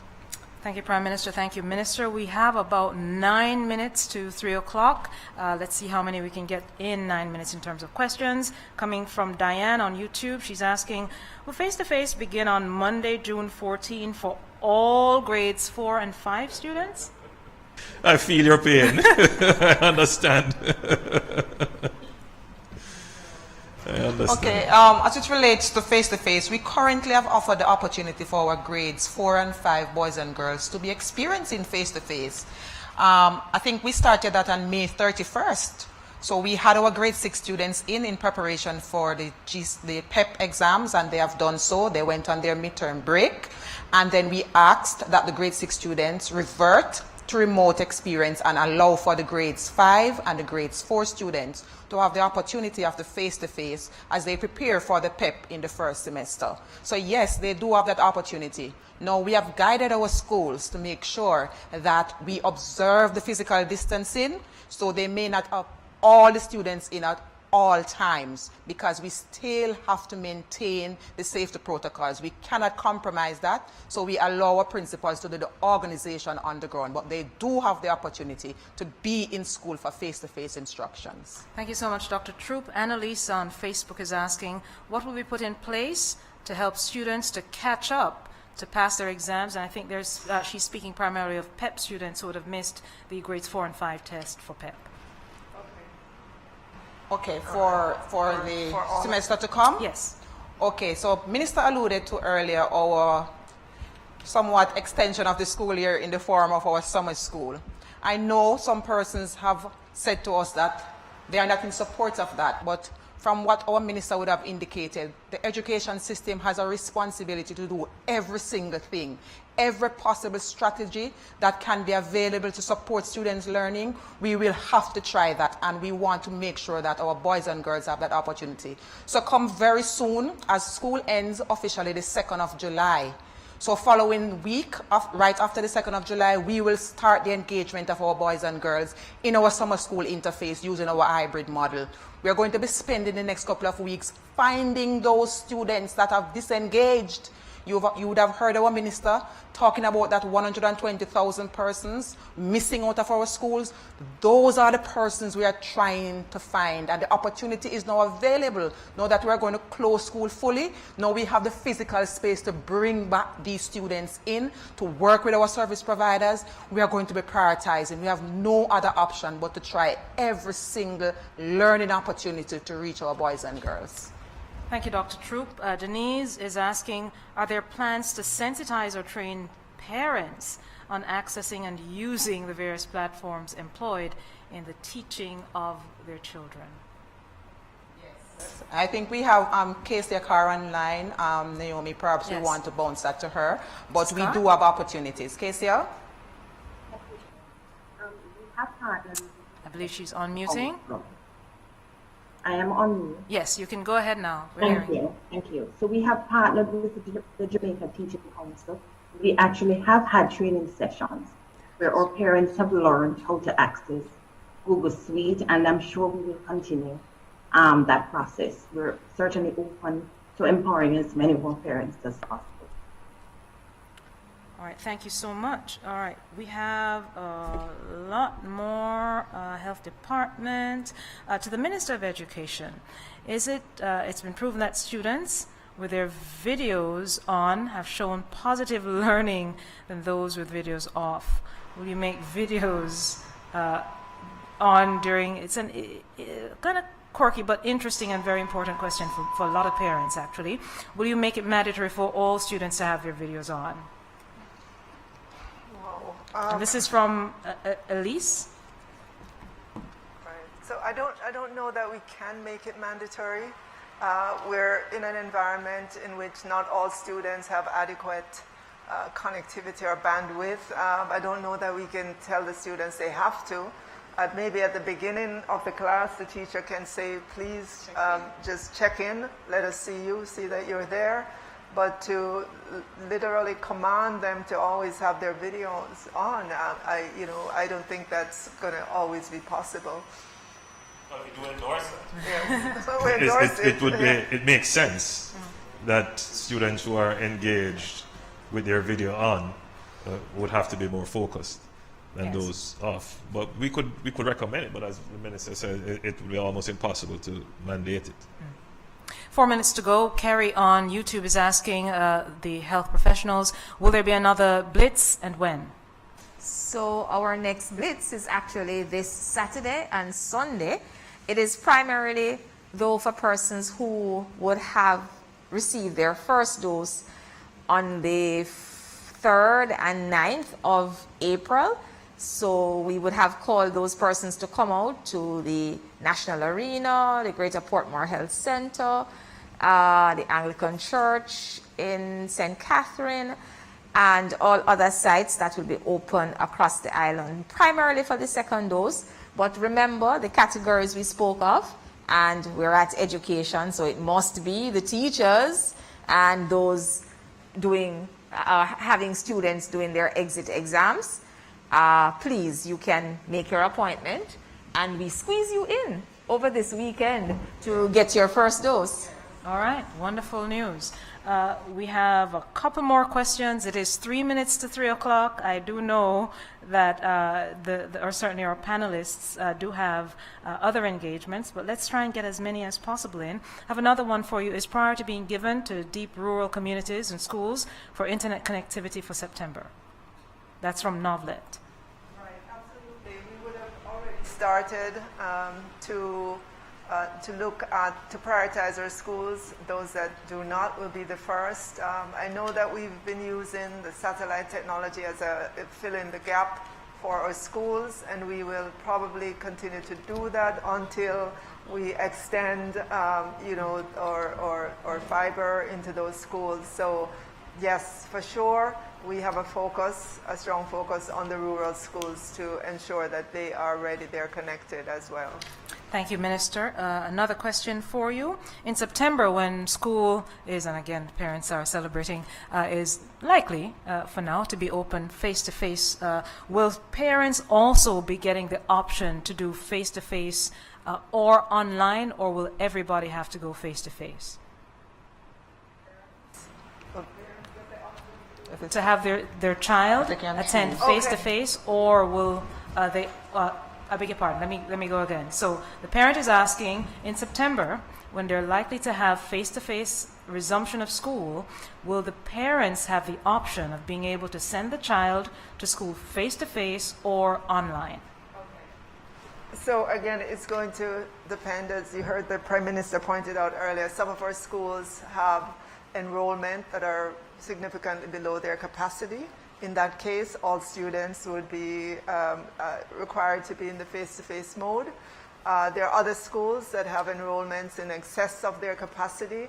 For those schools, they may still have to continue to use a blended approach. So across the system at each school, it might not be the same thing, just depending on their enrollment, the capacity that the school has to work with in order to be able to do the social distancing and ensure that we don't have, the violation of those protocols.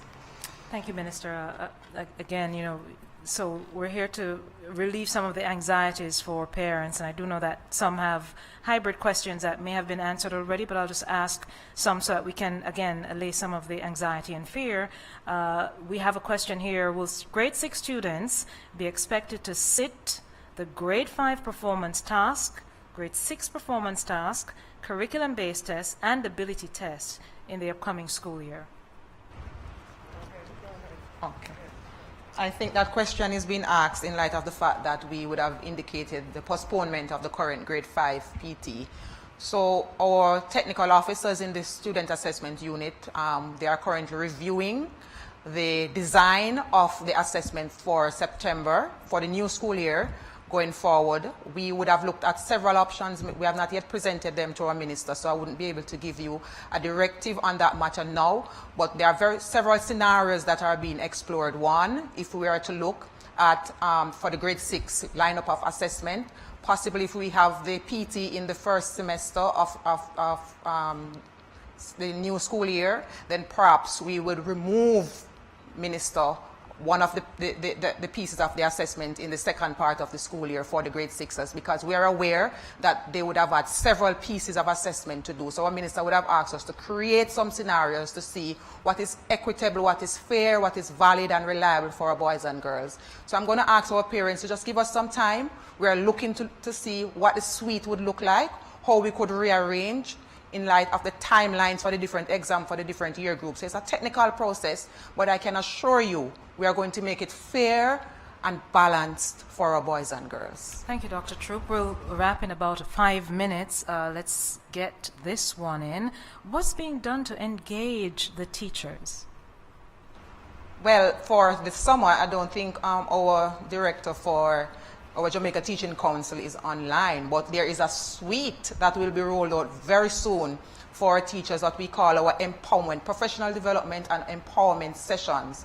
We know that the Jamaica Teaching Council has the remit for professional development for our teachers. So you should see in very short order, just pay attention to the media, where we will be launching the different activities looking at the LMS again, where we have to retool our teachers. There is the program Return to Happiness, where our teachers will be looking at the psychosocial impact of the pandemic on the teacher, and also to build the teacher's capacity to assist the students when they return, because we cannot forget that component.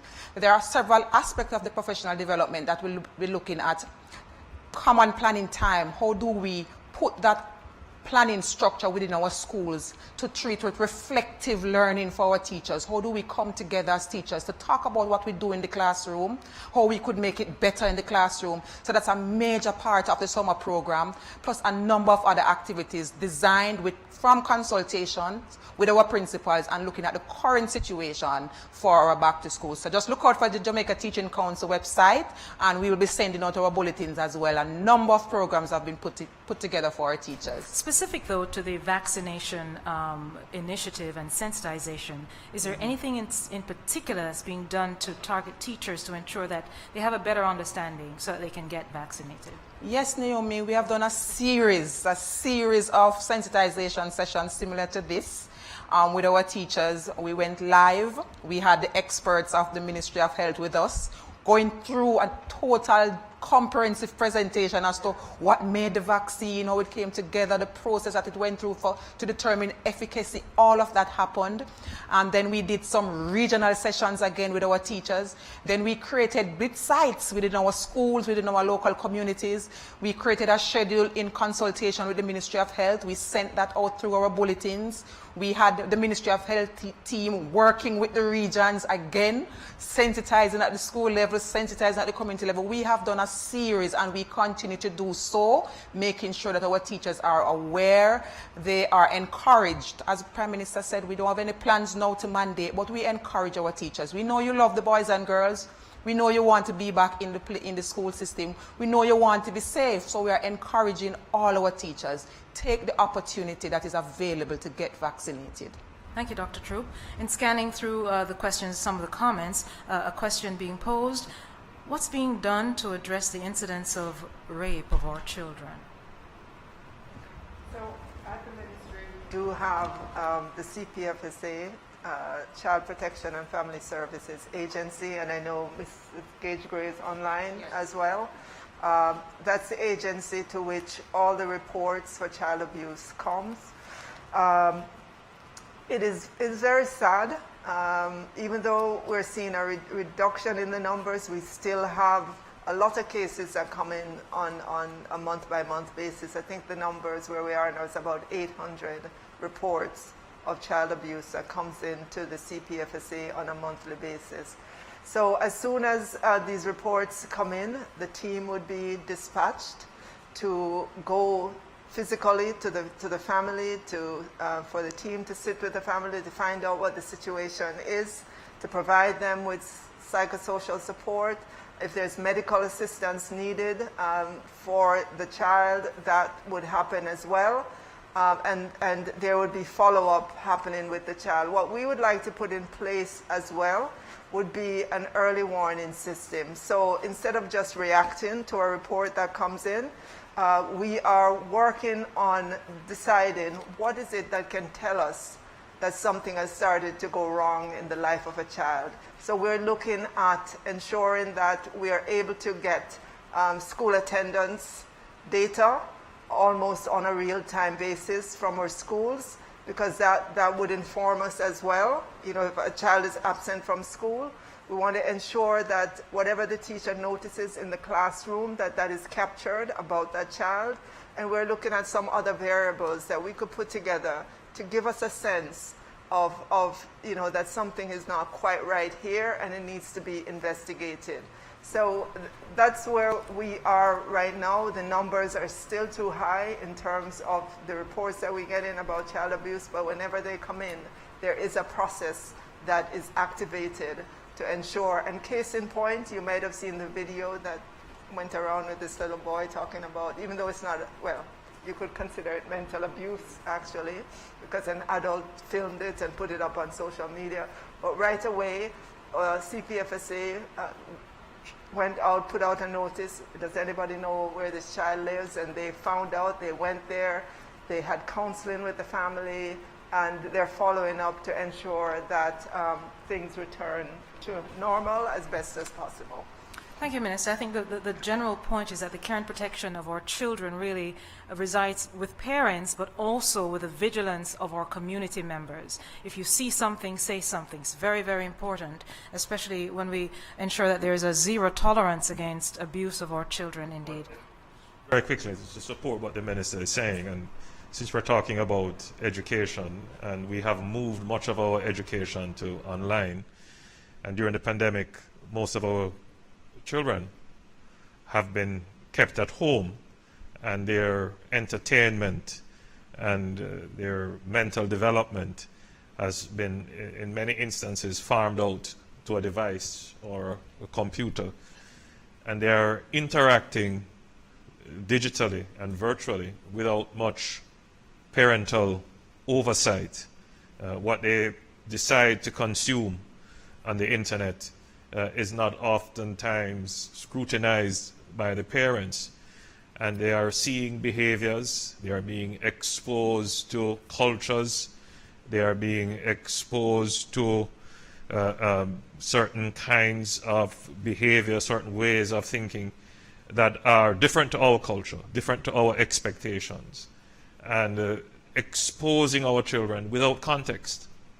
And you're seeing that being reflected and modeled in the behavior of our children, and you're seeing it coming out in sexual ways, in certain perversions coming out, and certain deviant behavior coming out. And you're seeing it expressed as well through violence and aggression. And so whilst we are operating more on an online environment, parents need to exercise greater caution, greater scrutiny, and to help their children navigate this whole new world of information. Otherwise, you're going to see a carry-on into the society where they take behaviors that they see on screen, that they hear in music or other forms of information and entertainment that they will get, and they will model that information in action and behavior with how they relate to their parents, how they relate to their teachers, how they interact with themselves, and then that just starts to cascade right throughout the society. So we have to be very vigilant as parents during this time when we are relying on information through the internet. Critical as we navigate through COVID-19 and ensuring that our children, our students are kept safe and certainly continuing the education system. We're out of time. It's 10 minutes past 3 o'clock. May I then invite Minister Favour Williams with some closing remarks, and then of course followed by the Prime Minister to close it all up for us. Minister. Sure, thank you. I want to say to our parents and students again that and our teachers that we understand the difficulties of the times in which we're living. The ministry, I know has been doing all it can to provide the support for our parents or teachers or students, to provide that support in whatever way we can. We know that you are expecting a lot from us, and we will rise to that occasion. We will always ensure that our students are in a safe environment. We will manage as best as we can to provide to provide the curriculum, to provide the resources, physical or otherwise, for our children.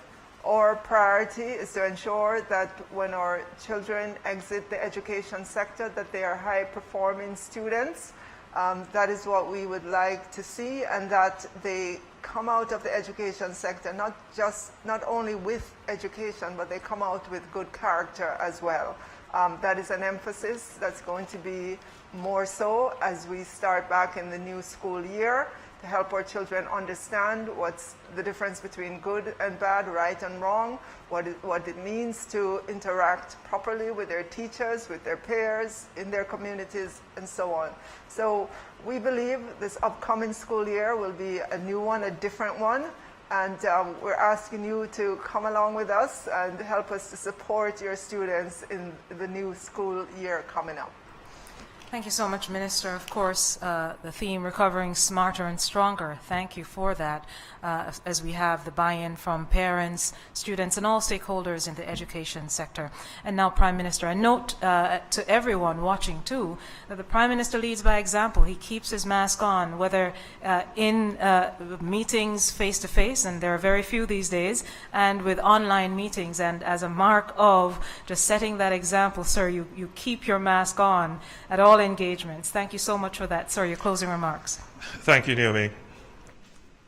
Teachers are special.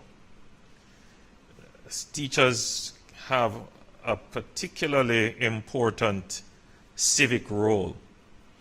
Teachers are leaders. They are academic leaders, but they are also civic leaders. And to a great extent, They are moral leaders. So their role in the development of society, in guiding our children, is so important. You cannot overemphasize the importance of teachers. So what teachers do reflects the ethos of the society. It reflects the moral standing of the society. It reflects the civic growth of the society. And so if teachers are hesitant, if teachers are reluctant, if teachers are in such a way that they reject vaccination, then you can imagine the impact that that would have on our children and their views of vaccination and generally throughout the society. So teachers have the moral, civic, and the academic role to lead in vaccination. And I'm appealing to our teachers to fulfill that role, to take the lead and show the nation that we can all get vaccinated. And the quicker we get vaccinated, it is the quicker that we return to normalcy. We need you back in the classroom. Our children need you back in the classroom. The country requires this. The level of socio-emotional intelligence, the level of skills that we have, where we are in terms of the value for education spend, it is of really great concern as to whether or not Jamaica will be able to properly maneuver and articulate the new world that is fast approaching us. Your role in this is critical. The pandemic has set us back, but we cannot afford to stay back because of our fears and reluctance and skepticism. As teachers, your job, your profession relies on science. It relies on evidence. It relies on reason and rationality. And therefore, I urge you to use the important tenets of your profession, the teaching profession, and do the right thing and get vaccinated. Thank you so much, sir. Indeed, good point to end on. Do the right thing and get vaccinated. Thank you so much, everyone, for joining us online. Thank you to the Chief Education Officer acting in the Ministry of Education, Youth and Information, Dr. Kassan Troop, also Dr. Melody Ennis from the Ministry of Health and Wellness, the Honorable Favour Williams, the Minister of Education, Youth and Information, and of course, Prime Minister, the Most Honorable Andrew Holness. This has been the Town Hall, virtual Town Hall on vaccine sensitization for the education system. Thank you so much for joining us. Have a wonderful weekend, everyone.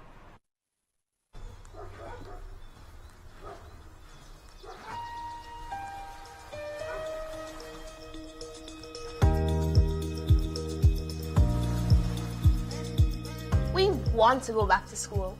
We miss seeing our teachers and our friends. We need more schools to reopen. But in order for us to go back, everyone has to play their part. Prevent community spread by wearing your mask, washing your hands, and sanitizing as often as you can. Schools won't reopen unless the community is following all safety measures. Face-to-face learning for all schools is what the Ministry of Education, Youth and Information hopes to achieve soon. So do your part. Let's send the kids back into the classroom. Every child can learn. Every child must learn.